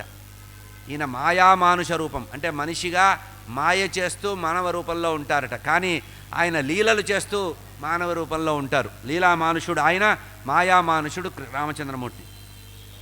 మాయామానుష విగ్రహంతో కేవలం భక్తుల్ని అనుగ్రహించడానికి మాత్రమే చక్కటి భోగభాగ్యాలు అనుభవించే వైకుంఠాన్ని వదిలిపెట్టి ఈ మానవలోకానికి అవతరించావయ్యా. ఎన్ని కష్టాలు అనుభవించాలి, భూమి మీద పుడితే ప్రతివాడికి కష్టమే.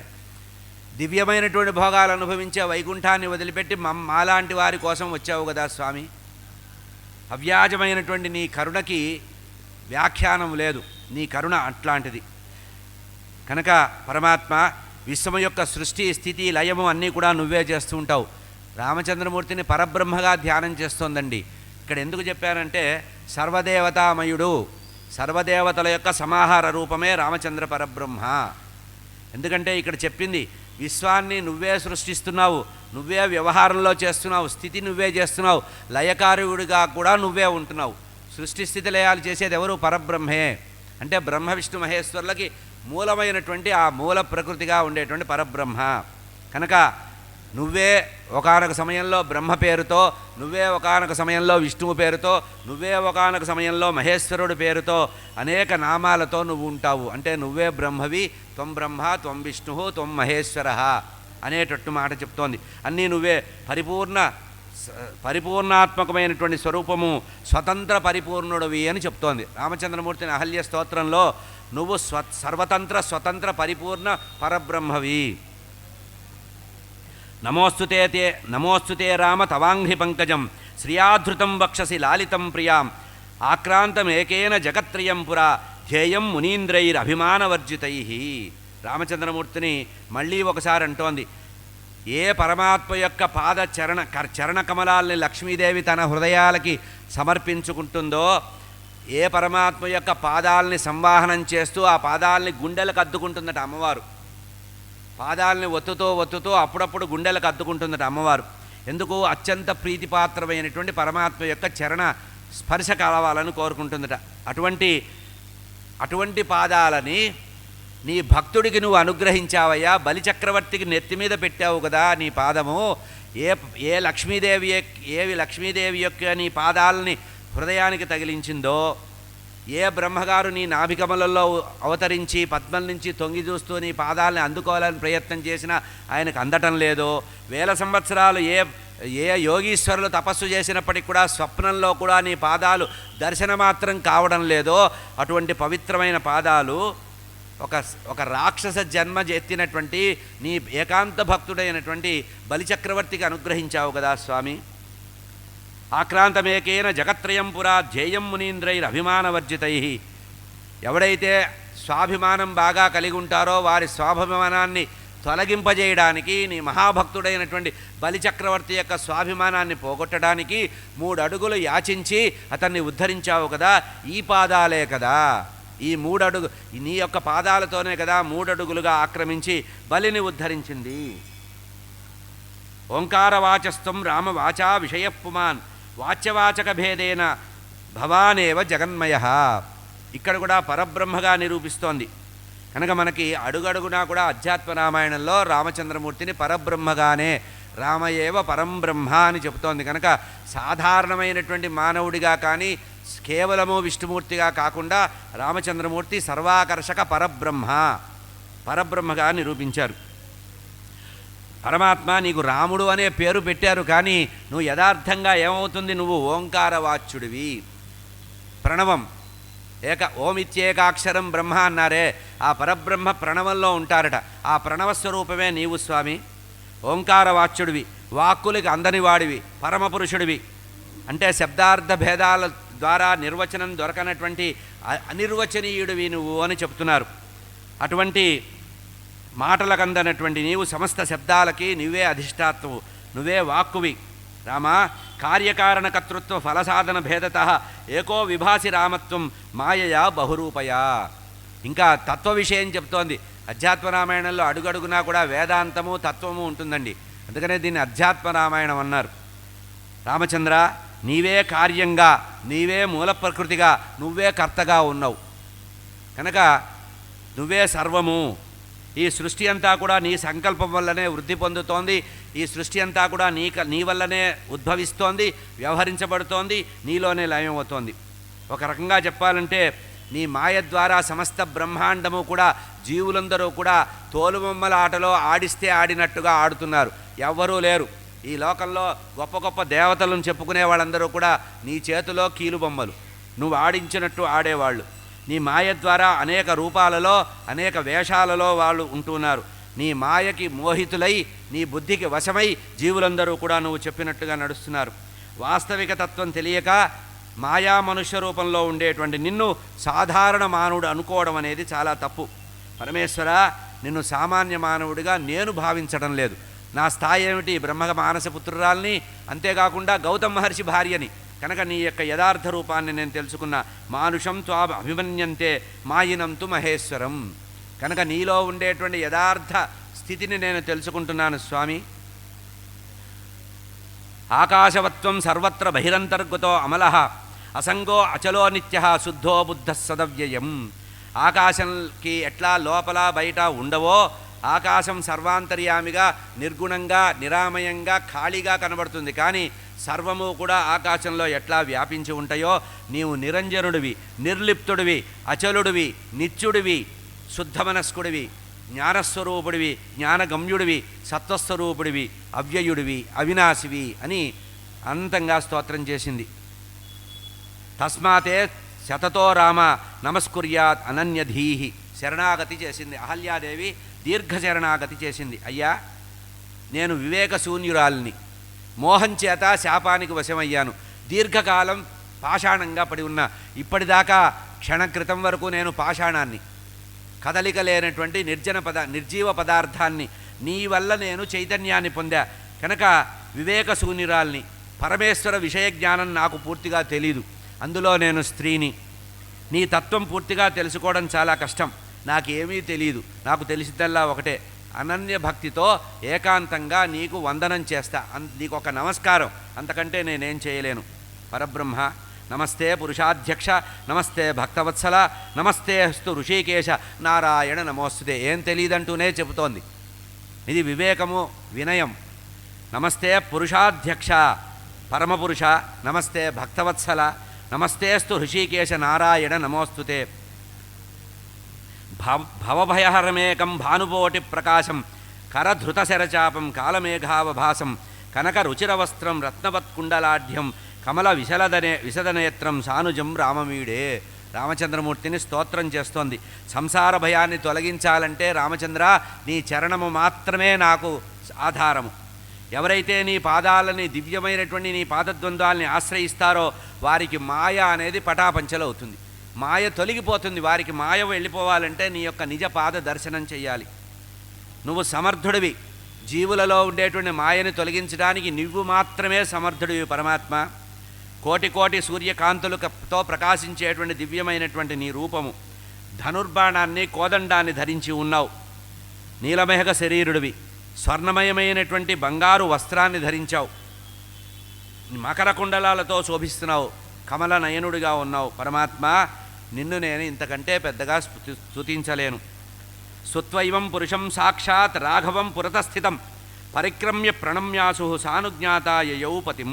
ఈ విధంగా ఎదురుగా నిలబడి ఉన్నటువంటి రామచంద్ర పరబ్రహ్మకి స్తుతించి నమస్కరించి 3 సార్లు ప్రదక్షిణించేసి మళ్ళీ ఒకసారి పాద నమస్కారం చేసి స్వామి యొక్క ఆజ్ఞ తీసుకొని రామచంద్ర పరబ్రహ్మ యొక్క ఆజ్ఞ తీసుకొని దూరంగా ఎదురు చూస్తున్నటువంటి తన యొక్క భర్త అయినటువంటి గౌతమ మహర్షిని చేరింది పతివ్రత ధర్మం కలిగినటువంటి స్త్రీ. ఇక్కడే ఈ పుణ్యం కూడా రామచంద్రమూర్తికి వచ్చిందట. అంటే విడిపోయినటువంటి ఇద్దరు దంపతులని ఏకం చేసినటువంటి పుణ్యాత్ముడు రామచంద్రమూర్తి. అహల్యాదేవిని గౌతమ మహర్షితో కలిపాడు కనుక అన్యోన్యంగా సీతారాములు కలిసి ఉండడానికి ఇది కూడా కొంత పునాది అవుతుంది. ఇక్కడ దీనికి ఫలశ్రుతి చెప్తున్నారండి. ఈ ఘట్టానికి సంబంధించిన ఫలశ్రుతి చెప్తున్నారు. అహల్యయా కృతం స్తోత్రం వ్యఫటేద్ భక్తి సంయుత సముచ్యతే అఖిలై పాపై పరం బ్రహ్మాది గచ్చతి. ఎవరైతే అహల్యాదేవి పరమ పతివ్రతా శిరోమణి బ్రహ్మ మానసపుత్రిక గౌతమ మహర్షి యొక్క భార్య అయినటువంటి పతివ్రతా శిరోమణి చేసినటువంటి ఈ రామచంద్ర పరబ్రహ్మకు సంబంధించినటువంటి భక్తి స్తోత్రాన్ని ఎవరైతే భక్తిపూర్వకంగా శ్రవణం చేస్తారో చదువుకుంటారో వారికి సర్వపాపాలు వెళ్ళిపోతాయి, పాప విముక్తులవుతారు. శరీరం ఉన్నంత వరకు అనంతమైన భోగాలు అనుభవించి శరీరం వెళ్ళిపోయిన తర్వాత పరబ్రహ్మలో లయం పొందుతారు. ఇది దీనికి సంబంధించిన ఫలితం. ఇక కోరికలతో ఈ స్తోత్రం చేస్తే నిష్కామంగా చేస్తే ఆ ఫలితం, కోరికలతో చేస్తే వచ్చే ఫలితం చెప్తున్నారు. పుత్రాద్యర్థే పఠేద్భక్త్యా రామం హృది నిధాయ చ సంవత్సరేణ లభతే వంధ్యా అపి సపుత్రక. వయసు బాగా వెళ్ళిపోయి ఇంకా సంతానం రాకుండా బాధపడేటువంటి ఎవరైతే వంధ్యురాలుంటుందో రామచంద్రమూర్తిని హృదయంలో నిలబెట్టుకొని పుత్రకాంక్షతో దీనంగా ఎవరైతే ఆర్తితో ఈ స్తోత్రాన్ని పఠనం చేస్తారో సంవత్సరం తెలక్కుండా వారికి వంశోద్ధారకుడు గుణశ్రేష్ఠుడైనటువంటి పుత్రుడు కలుగుతాట. అంతేకాకుండా సర్వాన్ కామమవాప్నోతి రామచంద్ర ప్రసాదత. రామచంద్ర పరబ్రహ్మ యొక్క పరిపూర్ణ అనుగ్రహంతో కృపా విశేషంతో ఈ ఎవరైతే దీన్ని శ్రవణం చేస్తారో ధ్యానం చేస్తారో వారికి సర్వమైనటువంటి రామచంద్ర ప్రసాదం వచ్చి కోరికలన్నీ తీరుతాయి అనేటువంటి విషయాన్ని ఇక్కడ చెప్పారు. ఈ ఘట్టాన్ని అహల్యోద్ధరణ అని చెప్పారు. మన అధ్యాత్మ రామాయణంలో ఈ ఘట్టానికి ధారణము అంటే అహల్యాదేవిని ఉద్ధరించినటువంటి సందర్భము అనేటువంటి విషయాన్ని చెప్పారు. శ్రీ మహాదేవవాచ కైలాసవాసి అయినటువంటి సాంబ సదాశివుడు పార్వతీదేవి అడిగినటువంటి ప్రశ్నకి ఆమె కోమలంగా వినయంగా అడిగి శ్రద్ధగా వింటోందట. వింటున్నంతసేపు కూడా రామచంద్ర పరబ్రహ్మ యొక్క ధ్యాన గరిష్ఠురాలయ్యిందట. చెప్పేటువంటి సాంబ సదాశివుడు కూడా తారక నామాన్ని అనుష్ఠిస్తూ చెప్పాట, తారక మంత్రాన్ని అనుష్ఠిస్తూ చెప్పారట. విశ్వామిత్రో అధతం ప్రాహ రాఘవం సహలక్ష్మణం గచ్చామో వత్సమిథిలాం జనకేనాభిపాలితాం. మహాదేవుడు సాంబ సదాశివుడు కైలాసవాసి పార్వతీదేవికి చెప్తున్నారు. వింటున్నావా పార్వతీదేవి? ఆ తర్వాత జరిగిన కథ చెప్తాను, శ్రద్ధగా వినవలసింది అంటే పార్వతీదేవి అంది, మీదే ఆలస్యం స్వామి చెప్పండి, కొడుతున్నానంది. ఈ తన్మయత్వంతో అహల్యాదేవి కథ విన్నప్పుడు ఊగొట్టడం కూడా మర్చిపోయిందట అమ్మవారు, అంత తన్మయత్వంతో వింటోంది. విశ్వామిత్ర మహర్షి లక్ష్మణ సమేతుడైనటువంటి రామచంద్ర పరబ్రహ్మని వెంట తీసుకొని, నాయన ఇప్పుడు మనము ప్రయాణం చేయబోతున్నాం. గచ్చామో వత్స మిథిలాం, మిథిలా నగరానికి, జనక మహారాజు చేత పాలించబడుతున్నటువంటి మిథిలా నగరానికి మనం వెళుతున్నాము, పద బయలుదేరదామన్నారు. ఎందుకంటే మళ్ళీ గుర్తు చేస్తున్నారు, దృష్ట్వా క్రతువరం పశ్చాత్ అయోధ్యాం గంతుమర్హసి. ఇంటికి వెళదామని తొందరపడుతున్నట్టున్నావు నాయన, ఎప్పుడూ ఇల్లు వడిచిపెట్టి బయటికి రాలేదు, పాపం మొట్టమొదటిసారి ఇల్లు వదిలిపెట్టి బయటకు వచ్చావు, ఏం పర్వాలేదు, దిగులు పడద్దు, త్వరగా వెళ్ళిపోతాం. మనకు ఇక్కడ 2 పనులున్నాయి. దృష్టామో క్రతువరం శ్రేష్టమైనటువంటి యజ్ఞం చేస్తున్నాడు జనక మహారాజు. అంతేకాకుండా అత్యంత శ్రేష్టమైనటువంటి శంకర చాపం, శివచాపం, శివధనస్సు ఉంది. అక్కడ యాగం చూడడం, ఇక్కడ ధనస్సు చూడడం, ఈ 2 పనులు. తొందరగా తిరిగి వెళ్ళిపోదాం. దృష్ట్వా క్రతువరం పశ్చాత్ అయోధ్యాం గంతుమర్హసి. మనం అయోధ్యకి తొందరలో తిరిగి వెళ్తాను నాయన, ఏం పర్వాలేదు. ఇత్యుక్త్వా ప్రయయో గంధ్వాం ఉత్తర్తుం సహ రాఘవ తస్మిన్ కాలే నావికేన నిషిద్ధో రఘునందన. ఇట్లా అంటూ మాట్లాడుతూ రామలక్ష్మణులిద్దరినీ చేయబట్టుకొని విశ్వామిత్ర మహర్షి వెళ్ళగానే గంగానది ఒడ్డు వచ్చిందిట. గంగానది దాటాలి, ఎట్లా దాటాలా అని చూస్తున్నాడు. అక్కడ ఒక నావికుడు ఉన్నాడు. ఆ నావికుడిని పిలిచాడు, అయ్యా గంగ దాటించవయ్యా అని. ఆ నావికుడు సరే గురువుగారు ఎక్కండని విశ్వామిత్ర మహర్షిని ఎక్కనిచ్చాడు. లక్ష్మణస్వామి కూడా ఎక్కమన్నట్ట. రామచంద్రమూర్తిని మాత్రం దండం పెడతానాయన, మీరు ఒక్క నిమిషం ఆగమన్నట్ట, అడ్డుకున్నట్ట. నావికేన నిషిద్ధో రఘునందన, స్వామి మీరు మాత్రం నావ ఎక్కకండి, ఒక్క నిమిషం ఆగండి అన్నారు. ఇక్కడ పొరపాటు పడద్దండి, ఈయన గుహుడు కాదు, ఈయన గుహుడు కాదు. గుహుడు ఎప్పుడు అరణ్యవాస సమయంలో కదా, ఇంకా ఇక్కడ గంగానది దాటడానికి ఒక నావికుడు. క్షాళయామి తవపాద పంకజం నాథ దారు ఋషతో కిమంతరం మానుషీకరణ చూర్ణమస్థితే పాదయోరితి కథా ప్రధీయతే. అయ్యా మీ గురించి ఒక లేటెస్ట్ వార్త విన్నాను, మీరు కాలు పెడితే స్త్రీలుగా మారిపోతారట. నేను కడు బీదవాణ్ణి, ఏదో ఉన్నదాంట్లో ఇంత ధనం అప్పు చేసో ఒక పడవ కొనుక్కున్నాను. రోజు ఈ పడవలో గంగానదిని అటు ఇటు దాటించి నాలుగు రాళ్ళు సంపాదించి కుటుంబ పోషణ చేసుకుంటున్నా. ఇప్పుడు కాస్త నువ్వు నావ ఎక్కావంటే నీ కాలి స్పర్శతో, ఎందుకంటే శిలకి జీవం లేదు, పాషాణ దారువుకి అంటే చెక్కకి కూడా ఇది లేదు. అక్కడేమో నువ్వు శిల తగులుకుంటే శిల కాలికి తగిలితే స్త్రీ అయిందిట. ఆ శిలలాగానే నిర్జీవంగా ఉండేది ఈ చెక్క.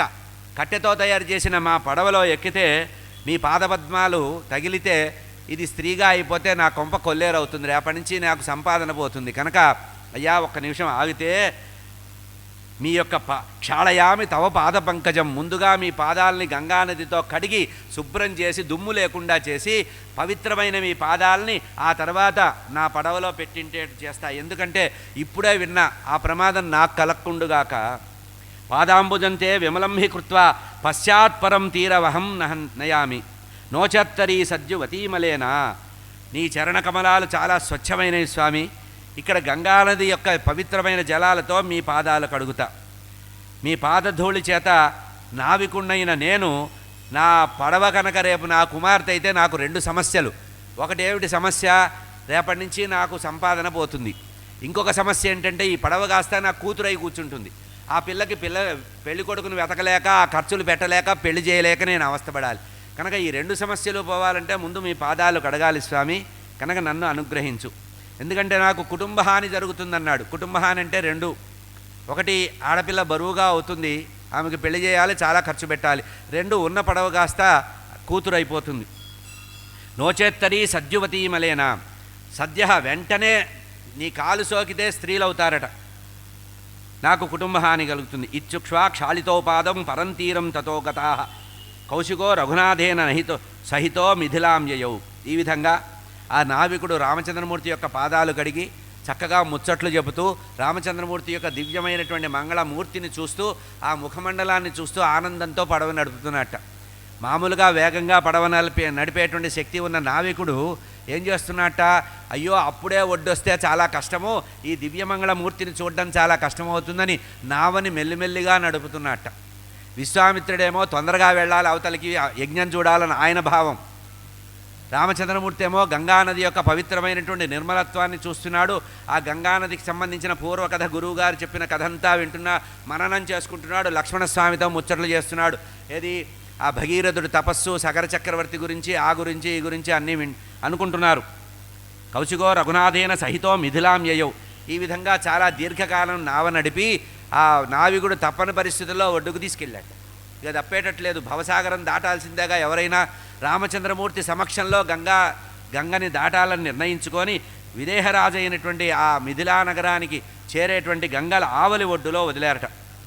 ఆ పడవ దిగి రామలక్ష్మణులతో సహా విశ్వామిత్ర మహర్షి విదేహరాజు అయినటువంటి జనక మహారాజు చేత పరిపాలించబడేటువంటి ఆ మిథిలా నగరంలో ప్రవేశించారట. విదేహస్య పురం ప్రాతర్ ఋషివాటం సమాహిత. ముందు నేరుగా మిథిలా నగరంలోకి వెళ్ళలేదు. ఆ నగరాన్ని ఆనుకొని ఉండేటువంటి ఋషి ఆశ్రమాలు ఉన్నాయట. ఆశ్రమంలోకి వెళ్ళాడు. ఎందుకంటే ఈయన ఋషి కదా, ఋషి అయినవాడు నగరంలో ప్రవేశించాలంటే ఎవరైనా వచ్చి ఆహ్వానిస్తే కానీ వెళ్ళకూడదు, అది మర్యాద. ముందు విదేహస్య పురం ప్రాతర్ ఋషివాటం సమాయాచిత. ఆ ఋషి ఆశ్రమాల్లో నిలబడ్డాట. ప్రాప్తం కౌశికమాకర్ణ్య జనకో అతిముదాన్విత. విశ్వామిత్ర మహర్షి వచ్చాడు అనేటువంటి విషయం దూతల ద్వారా తెలుసుకున్నట్ట జనక మహారాజు. ప్రాప్తం కౌశికస్య, కుశికపుత్రుడైనటువంటి విశ్వామిత్ర మహర్షి వచ్చారు అనేటువంటి విషయాన్ని తెలుసుకొని ఆకర్ణ్య చెవిన పడిందిట. అంతే, ఎవరు వచ్చి చెప్పలా. అక్కడ వాళ్ళు గుసగుసలాడుకుంటున్నారు విశ్వామిత్ర మహర్షి వచ్చారని. చెవిన సోకగానే పరిగెత్తుకుంటూ జనకో అది బుధాన్విత, నేను అదృష్టవంతుడిని ధన్యుణ్ణి అనుకొని మహర్షి వచ్చాడు నా యజ్ఞం చూడడానికి, నా యజ్ఞంలో పెద్దవాళ్ళు వస్తే యజ్ఞవాటికి పవిత్రమవుతుంది కనుక నేను ధన్యుణ్ణని వచ్చాట. పూజాద్రవ్యాన్ని సంగృహ్య సో ఉపాధ్యాయ సమాయయవు, వెంటనే తన యొక్క కులగురువు అయినటువంటి శతానందుల వారిని వెంట తీసుకొని వచ్చాట. కులపురోహితుడిని వెంట తీసుకోకుండా పెద్దవాళ్ళ దగ్గరికి వెళ్ళకూడదు, ఇది లెక్క. వియ్యాల వారి దగ్గరికి వెళ్ళినా, పెద్దవాళ్ళ దగ్గరికి వెళ్ళినా, గురువుల దగ్గరికి వెళ్ళినా కులపురోహితుడు వెంట ఉండాలి. ఎందుకంటే మంత్రం చెప్పడానికి, పాదం గడిగి మంత్రం చెప్పడానికి, ఆ తర్వాత ఉపచారాలు చేయడానికి, గంధపుష్పాలు ఇవ్వడానికి, వస్త్రం ఇవ్వడానికి, గోదానం చేయడానికి మంత్రం చెప్పే వ్యక్తి ఉండాలి. ఈ శతానందులు వారెవరు? అహల్యాదేవి యొక్క కుమారుడు, అహల్యా గౌతముల యొక్క కుమారుడే శతానందుడు. అతను ఈ జనక మహారాజు యొక్క కులపురోహితుడు. పూజాద్రవ్యాన్ని సంహృత్య శతానందుడు పూజాద్రవ్యాన్ని సంగృహ్య సోపాధ్య, తమ యొక్క కులగురువు అయినటువంటి శతానందుల వారితో సహా పూజాద్రవ్యాలను తీసుకొని నేరుగా వచ్చి ఋషివాటికలో ఎదురుగా ఉన్నటువంటి విశ్వామిత్ర మహర్షికి సాష్టాంగ దండ ప్రణామం చేశాట. అంటే ఒక కర్ర ఇసిరేస్తే ఎట్లా పడుతుందో అట్లా దండ ప్రణామం చేశాట, దండవత్ ప్రణామం చేశాడు.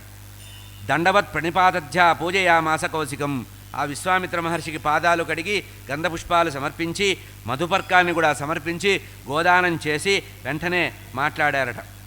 ఆ తర్వాత పక్కనే ఉన్నటువంటి సూర్యచంద్రులాగా వెలుగొందుతున్న ఇద్దరు యువకులను చూశాడు జనక మహారాజు. పప్రచ్ఛ రాఘవౌ దృష్ట్వా సర్వలక్షణ సంయుతౌ ద్యోతయంతౌ దిశ పశ్చాత్ చంద్రసూర్య వివాపరవు. సూర్యచంద్రులాగా ఇద్దరు యువకులు, 16 సంవత్సరాల వయసు కలిగినటువంటి ఇద్దరు యువకులు ఆ విశ్వామిత్ర మహర్షి పక్కనుంటే ఆ తర్వాత జనక మహారాజు చూసి అడిగారట, అయ్యా ఎవరు వీరు? కస్యైతౌ నరశార్దూలౌ పుత్రౌ దేవసుతోపమౌ మనఃప్రీతికరో దేశ్య నరనారాయణ ఇవౌ. అయ్యా మీ పక్కనే ఉన్నటువంటి మీ శిష్యుల్లాగా కనబడ్డటువంటి నరశార్దూలలు, బాగా ప్రతాపం కలిగినటువంటి, భుజబలం కలిగినటువంటి, ఎత్తైనటువంటి మూపు కలిగినటువంటి వారు. పుత్రౌ దేవసుతోపమౌ, దేవతా సంతానము, దేవపుత్రులాగా ఉన్నటువంటి ఇద్దరు ఎవరయ్యా? వీళ్ళని చూస్తే ఎందుకో నాకు మనఃప్రీతి కలుగుతోంది, మనస్సు పొంగిపోతోంది. ఎందుకంటే వీళ్ళని చూస్తే నరనారాయణుల్లాగా ఉన్నారు, వీళ్ళిద్దరూ కూడా నరనారాయణులాగా ఉన్నారు. ప్రత్యువాత మునిప్రీతో హర్షయం జనకం తదా. వెంటనే ఇట్లా మనసు ఉప్పొంగిపోయి ఈ విధంగా మాట్లాడితే ఈ జనక మహారాజు మాట్లాడిన మాటలకి ఆ విశ్వామిత్రుడు పొంగిపోయాట. నా శిష్యుల్ని పొగుడుతున్నారు అంటే తన స్టేటస్ పెరిగినట్టుగా భావన చేశాడు. జనక మహారాజు చక్రవర్తి మిథిలా నగరాన్ని పరిపాలించేవాడు. తనని పూజించి తన వెంట వచ్చిన తన శిష్యుల్ని పొగిడాడంటే ఆ శిష్యుల్ని పొగడ్డం తనకు సంబంధించిన విషయంగా భావన చేస్తూ చెప్తున్నాడు. ప్రత్యువాచ మునఃప్రీతి హర్షయన్ జనకం తదా. పుత్రౌ దశరథస్యేతౌ భ్రాతరౌ రామలక్ష్మణౌ. అయ్యా వీళ్ళిద్దరూ కూడా దశరథ మహారాజు యొక్క పుత్రద్వయం, ఇద్దరు కుమారులు. వీరు రామలక్ష్మణులు. మఖ సంరక్షణార్థాయ మాయితో పితుఃపురాన్. నేను ఏదో యజ్ఞం చేస్తుంటే నా యజ్ఞానికి రాక్షసులు విఘ్నం కలిగిస్తుంటే ఆ యజ్ఞ రక్షణ కోసం దశరథ మహారాజును ప్రార్థిస్తే దశరథ మహారాజు వీళ్ళిద్దరినీ కూడా పంపించాడు. యజ్ఞరక్షణ కోసం నేను తెచ్చుకున్నానయ్యా, యజ్ఞరక్షణ కోసం తెచ్చుకున్నా. మఖ సంరక్షణార్థాయ, నేను చేయదలుచుకున్న యజ్ఞానికి పిలిచి తండ్రి దగ్గర ఆజ్ఞ తీసుకొని వీళ్ళిద్దరినీ కూడా యాగ సంరక్షణార్థం తెచ్చుకున్నా. ఆగచ్చన్ రాఘవో మార్గే తటాకం విశ్వఘాతిని. ఇంకా ఏం తెలుసయ్యా, నీకు అంతవరకే తెలుసు. ఇంకొక అద్భుతం చెప్తాను విను.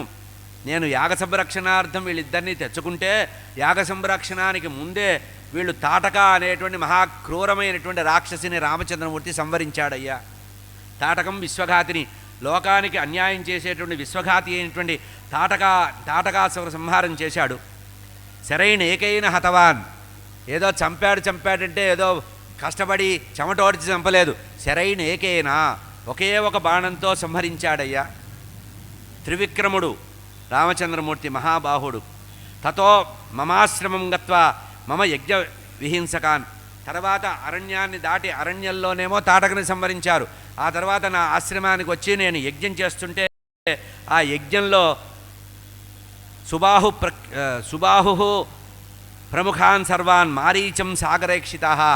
సుబాహుణ్ణి సంవరించాడు, మారీచుణ్ణి సముద్రంలో పడేటట్టుగా చేశాడయ్యా ఈ రామచంద్రమూర్తి.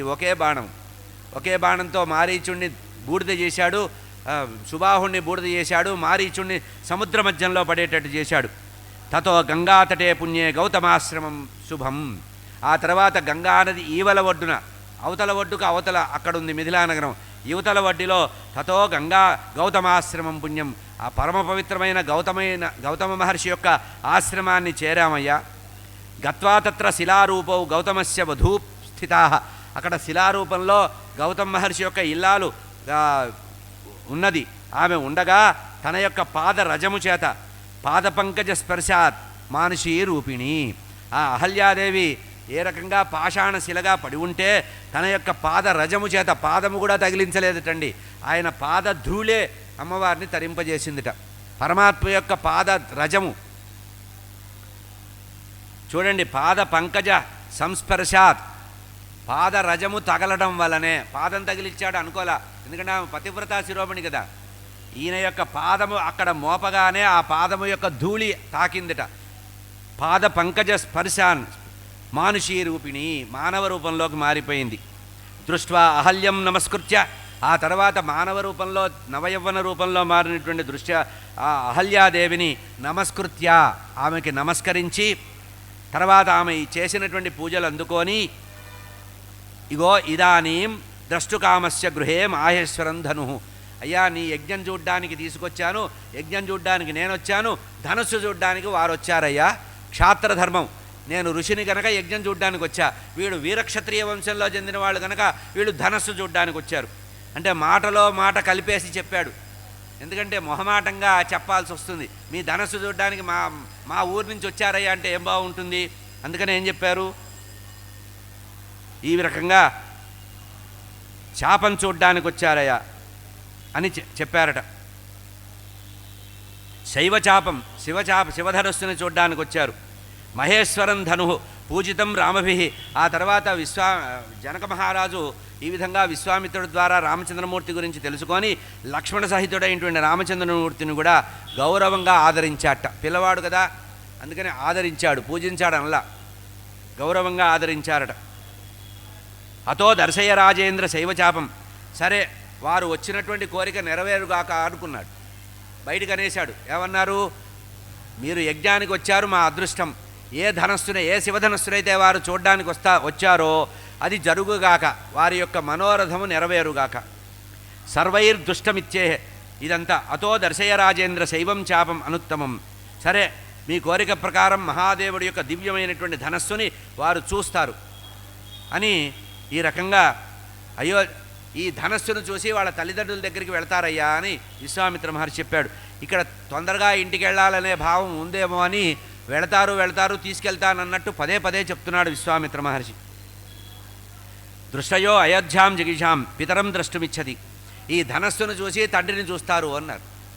ఇది వీరక్షత్రియ వంశం యొక్క లక్షణం. ఇత్యుక్తో మునినా రాజా పూజార్హాభివ పూజయా. ఈ రకంగా పూజయామాస ధర్మజ్ఞో విధివద్ దృష్టేన కర్మణ తత సంప్రేషయామాస మంత్రిణ బుద్ధిస్తరం. వెంటనే రామచంద్రమూర్తిని లక్ష్మణస్వామిని చూసినటువంటి జనక మహారాజు ఆనంద పారవస్యం చేత అక్కడ మంత్రులతో ఋషులతో చెప్పారట, దివ్య పురుషులు వచ్చారయ్యా, దశరథ మహారాజు యొక్క కుమారులు, కోసల సామ్రాజ్యాన్ని 60,000 సంవత్సరాల నుంచి పరిపాలిస్తున్నటువంటి మహాదశరథుడు అతని యొక్క కుమారులు వచ్చారయ్యా, మీరు విధిపూర్వకంగా ఇతనికి మర్యాదలు చేయమన్నారు అని వారి చేత విధి విధానంగా మర్యాదలు చేయించారట. శీఘ్రమానయ విశ్వేశ చాపం రామాయ దర్శయ. వెంటనే అక్కడ యజ్ఞం చూశారు, యజ్ఞంలో పూర్ణాహుతి కూడా జరిగింది. ఆ తర్వాత మర్నాడు వాళ్ళకి చెప్పాట, అయ్యా ఈ రాజకుమారులు ఇద్దరూ కూడా ఆ శివధనుస్సుని చూస్తారట, అది తెప్పించండి అన్నారు. రాజభవనంలో పెట్టించమన్నారు. శీఘ్రమానయ, వేగంగా శివధనుస్సుని తెప్పించండి. విశ్వేశ చాపం రామాయ దదర్శ. లక్ష్మణస్వామి చూస్తాడని కూడా అనలా, రామచంద్రమూర్తి చూస్తాట. లక్ష్యం ఆయనే కదా, లక్ష్యము లక్షణము ఆయనే కనుక ధనస్సుకి ఈయనకే సంబంధం కనుక విశ్వేశ చాపం రామాయ దదర్శయ, రామచంద్రమూర్తిగా ధనస్సును చూపించండి అయ్యా అన్నారు. తతోగతే మంత్రివరే రాజా కౌశికమబ్రవీత్. యది రామో ధనుదృష్ట్వా కోట్యాం ఆరోపయే గుణం తదా మాయాత్మజా సీతా దీయతే రాఘవాహి తథేతి కౌశికేప్యాహ రామం సంవీక్ష సస్మితం. మంత్రులందరూ వెళ్ళిపోయిన తర్వాత రాజైనటువంటి జనక మహారాజు విశ్వామిత్ర మహర్షితో ఏకాంతంగా చెప్తున్నాడండి. అంటే రేపు ఏర్పాట్లు చేయమన్నాడు, వాళ్ళకి ఆ పురమాయించాడు. ఎందుకంటే అది చాలా బరువుగా ఉంటుంది. ఎక్కడో పూజా మందిరంలో పెట్టారట. ఆ పూజా మందిరంలో పెట్టిన శివధనస్సుని చాలామంది బాహుబలం కల వాళ్ళు తీసుకురావాలి. అది రేపటి కార్యక్రమం. ఈ వెంటనే ఆ మంత్రులందరూ వెళ్ళిపోయిన తర్వాత ఆ విశ్వామిత్ర మహర్షికి దగ్గరగా వచ్చి రహస్యంగా చిన్నగా చెప్తున్నారు జనక మహారాజు, అయ్యా ఈ ధనస్సుని చూడ్డానికి వచ్చిన ఈ రామచంద్రమూర్తి కనుక కొంచెం చొరవ తీసుకొని ఆ ధనస్సుని ఎత్తి ఆ ధనుర్భంగం చేస్తే నేను నా కుమార్తెనిచ్చి పుణ్యం కట్టుకుంటాను చెప్పేశాడు.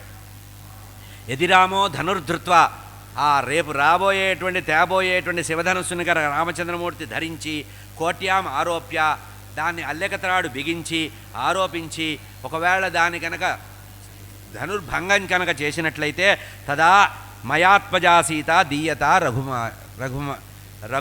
రాఘవాయహి. ఒకవేళ రేపటి రోజున కనుక రామచంద్రమూర్తి తన యొక్క భుజబలంతో ఆ ధనుష్కోటిని కనుక ధనుస్సుని కనుక ఆరోపిస్తే నా కుమార్తెని ఇచ్చి వివాహం చేస్తా. వెంటనే విశ్వామిత్రుడు అన్నట్ట మనసులో అనుకున్నాడు, నేను వచ్చింది దానికోసమే కదా, చూసిపోవడానికి ఎవడొస్తాడయ్యా, దాని అంతు చూడ్డానికే తీసుకొచ్చాను అన్నట్టుగా తదేతి.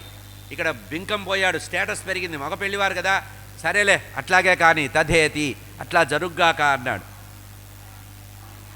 ఆ అనేటప్పుడు ఏం చేశాట, చిరునవ్వుతో విశ్వామిత్ర మహర్షి పక్కనే ఉన్న రామచంద్రమూర్తి మొహం చూసి సరే కానీ అన్నట్ట. అట్లే అవుగాక అంటే ఆయన కోరిక నువ్వు తీర్చవయ్యా అన్నట్టు. అక్కడ జనక మహారాజుకు సమాధానం చెప్తున్నాడు, ఇంకోవైపు నుంచి శిష్యుడికి కూడా ఆజ్ఞ ఇస్తున్నాడు అని.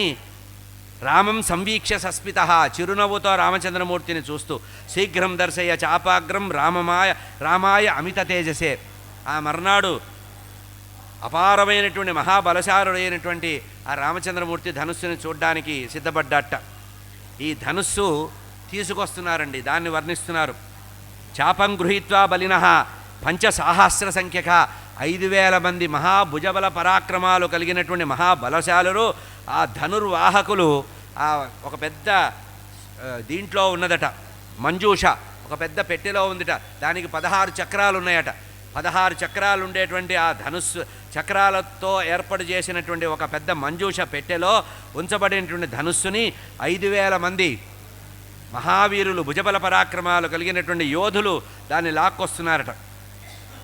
అది తీసుకొస్తుంటే ఘంటాశత సవాయుక్తం, ఆ పెట్టెకి 100 గజ్జలున్నాయట, గంటలున్నాయట. అది తెస్తుంటే శబ్దం అవుతోంది. మణివజ్రాది భూషితం, మణుల చేత పొదగబడి ఉందిట. ఆ ధనస్సు పొదగబడి ఉంది, ఆ మంజూష కూడా పెట్టె కూడా అట్లా ఉంది. వీళ్ళందరూ కూడా నడువుకి బట్ట బాగా కట్టి బిగించి తెస్తున్నారట. అది లాక్కొస్తున్నప్పుడు వాళ్ళ యొక్క కండరాలు ఉబ్బుతున్నాయట. ముఖమంతా కూడా చెమటలతో నిండి ఉందట. అటువంటి మహాబరువైనటువంటి ఆ శివధనుస్సుని 5,000 మంది దదర్శయామాస రామాయ మంత్రి మంత్రయతాంవరః. అక్కడ సభలో అందరూ కూర్చున్నారట. మంత్రి సామంత హిత పురోహితులు ఉన్నారు. విశ్వామిత్ర మహర్షి పక్కన రామచంద్రమూర్తి లక్ష్మణస్వామి ఉన్నారు. సింహాసనం మీద జనక మహారాజు కూర్చొని ఉన్నారు. దృష్ట్వా రామ ప్రహృష్టాత్మా బద్ధ్వా పరికరం దృఢం. ఈ విధంగా ఆ శివధనస్సును తెస్తుంటే చూసి ఆనందపడ్డాట రామచంద్రమూర్తి. తెచ్చిన తర్వాత మంత్రులందరూ వచ్చి రామచంద్రమూర్తి దగ్గరికి వచ్చి, స్వామి రామచంద్ర ఇదిగో ధనస్సును చూడవయ్యా అన్నారు. ఆ చెప్పేటప్పటికీ ప్రసన్న మనస్కుడయ్యాట. ఒక్కసారి దాని మీద చూపు నిలబెట్టాట. ఆ చూపు నిలబెట్టేటప్పటికీ అది తేలిగ్గా మారిందిట. రామచంద్రమూర్తి యొక్క కరుణారస ప్రసారమైనటువంటి అతని యొక్క చూపులతో అంత బరువు ఉన్నది కాస్త మామూలుగా మారిందిట. అంటే నీ ముందు నేనేమీ కాదు అని తన్ని తాను చులకన చేసుకుందట. వెంటనే రామచంద్రమూర్తి హృదయం ప్రసన్నమైందిట. అంటే అది లొంగింది అనే భావం ఎప్పుడైతే కలిగిందో అది నన్ను గౌరవిస్తోంది. దుష్వా రాముహ ప్రహృష్టాత్మ ఆనంద పారవస్యం చేత బద్ధ్వా పరికరం దృఢం. వెంటనే ఎడమ చేత్తో ఆ ధనస్సుని అట్లా పట్టుకున్నట్ట. వీరు కూడా నడుము బిగించాట. అంతమంది నడుము బిగిస్తే 5,000 మంది బిగిస్తే తాను నడుము బిగించపోతే బాగుండదని తాను కూడా నడుముని బిగించినట్టుగా నటించాట. అంటే సంసిద్ధుడైనట్టుగా తాను నటన మాయామానుష రూపం కనుక రామచంద్రమూర్తి నడుముకు బిగించి బద్ధ్వా పరికరం నడుముకు బిగించి గృహీత్వా వామహస్తేన ఎడమ చేతితో ఆ ధనుస్సుని పట్టుకున్నట్ట. లీలయా తోలయా ధనుహు, లీలగా తీసేట. ఏదో చిన్న మన మల్లెపువ్వునో తీసినట్టుగా అతి కోమలంగా సుకుమారంగా ఎడమ చేత్తో ఆ ధనుస్సుని లీలయా కోమలం దృఢం లీలయా తోలం ధనుహు ఆరోపయామాస, వెంటనే దాన్ని నిలబెట్టాట. ఇట్లా ఉన్నటువంటి దాన్ని తీసి ఎదురుగా నిలబెట్టాట. గుణం పశ్యత్ అఖిరాజ, అందరూ చూస్తూ ఉండగా, అక్కడ ఉండేటువంటి మంత్రి సామంత హిత పురోహితులందరూ చూస్తూ ఉండగా అల్లెత్రాడును తీసి పైకి తగిలిచ్చాట. మామూలుగా ధనస్సు ఎప్పుడూ కూడా తాడు తీసి ఉంటుంది. తాడు బిగిస్తే ప్రమాదం కనుక దాన్ని ప్రయోగించేటప్పుడు మాత్రమే ధనస్సుకి అల్లెత్రాడు పెడతారు. ఆ తాడులు తెగించి పైన కొక్కానికి బిగించాట, ముడివేశాట. ఈషద్ ఆకర్షయామాస పాణినా దక్షిణేన సహా. ఇక్కడ చెప్తున్నారు, ఎడమ చేత్తో ధనుస్సును పట్టుకున్నాడు, కుడి చేత్తో అల్లెత్రాడును తీశాడు, దానికి బిగించాడు. ఈషద్ ఆకర్షయామాస, దాన్ని ఒక్కసారి అట్లా ఆకర్షించి తన యొక్క కుడి చేతితో దక్షిణ హస్తంతో అల్లెత్రాడుని కొద్దిగా బిగించాడు. ఆ తర్వాత అల్లెత్రాడును మళ్ళీ పట్టుకున్నాడు, కోమలంగా పట్టుకున్నట్ట. ఏదో గట్టిగా తాడును కూడా గట్టిగా పట్టుకోలేదట, ఇది కూడా అలకగానే ఉంది. కోమల దాని యొక్క గుణము నారి త్రాడును కూడా శబ్దాన్ని పట్టుకున్నట్ట. భవంజాకిల దృష్ట్వాత్వా దిశ శబ్దేన పూరయన్, వెంటనే ఆ అల్లెత్రాడును కొంచెం అట్లా కోమలంగా సుకుమారంగా లాగేట. వెంటనే దానికి ఉండేటువంటి ఆ గజ్జలు ఎక్కడే గంటలున్నాయే శబ్దం చేసిందిట. ఆ తర్వాత కొంచెము ఇంకా కొంచెం లాగాట. ఎక్కడి దాకా లాగాడు? ఆకర్ణికాంతము అంటే తన యొక్క చెవి కొనదాకా, చెవు దాకా పూర్తిగా కాదు, చెవి కొనదాకా లాగేటప్పటికీ ఆ ధనుస్సు సగానికి విరిగిపోయిందిట. దిక్కులన్నీ కూడా పెద్ద భయంకరమైన శబ్దం వచ్చింది. దిశస్య విదితశ్చైవ, దిక్కులు విదిక్కులు అంటే 4 దిక్కులు, 4 విదిక్కులు అంటే అష్టదిక్కులు, 8 దిక్కులు కూడా. దిశస్య విదితశ్చైవ స్వర్గం మర్త్యం రసాతలం, పైన 7 లోకాలు కింద 7 లోకాలు ధ్వనితో కదిలిపోయినాయి. తదద్భుతం అభూత్ తత్ర దేవానాం దివి పశ్యతాం, దేవతలు ఆకాశంలో నుంచి చూస్తున్నారట విచిత్రంగా. ఏమిటిది? 16 ఏళ్ల పిల్లవాడు శివధనుస్సుని ఎత్తటమా? 5000 మంది లాక్కొచ్చిన దాన్ని, అది కూడా చక్రాలుంటే లాగారు.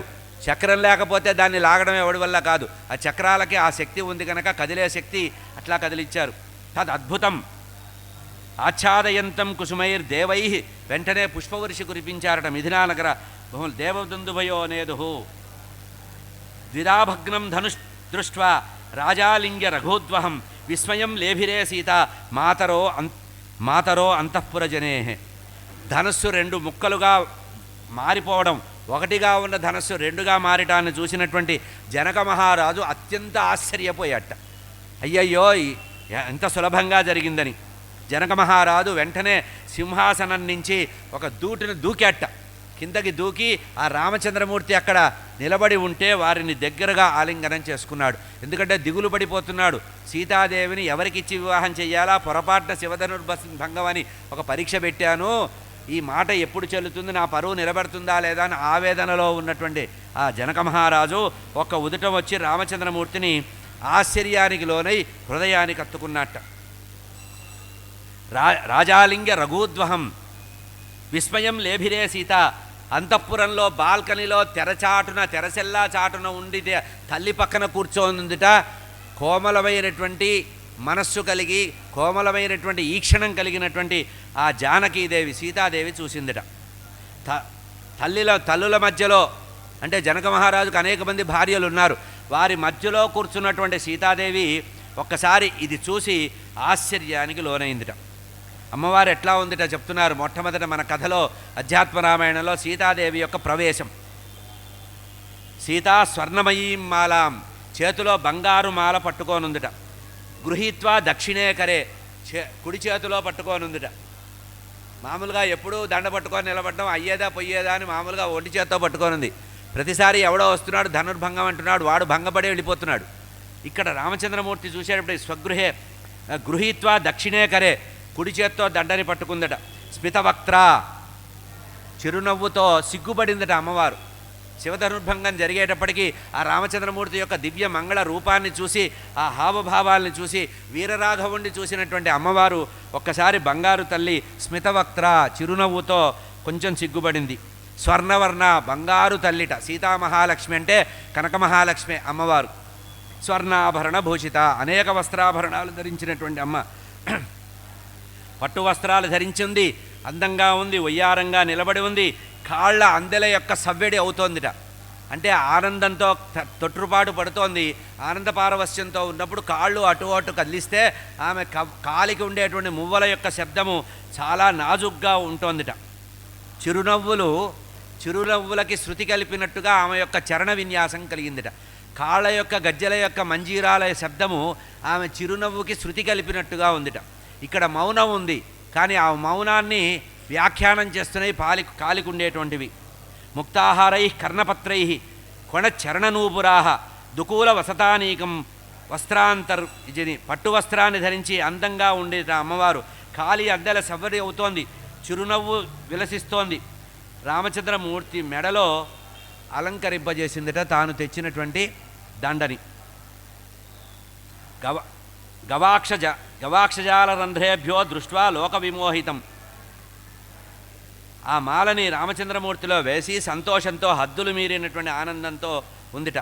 భువనైక మోహనుడైనటువంటి రామచంద్రమూర్తి ఈ విధంగా శివధనుర్భంగం చేశాట.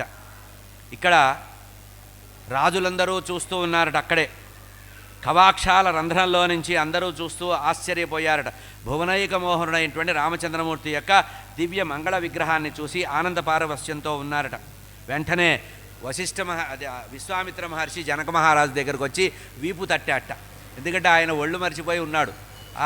అతన్ని వీపు తట్టి ఒకసారి అన్నారట, అయ్యా భో కౌశిక మునిశ్రేష్టం పత్రం ప్రేషయ సత్వరం.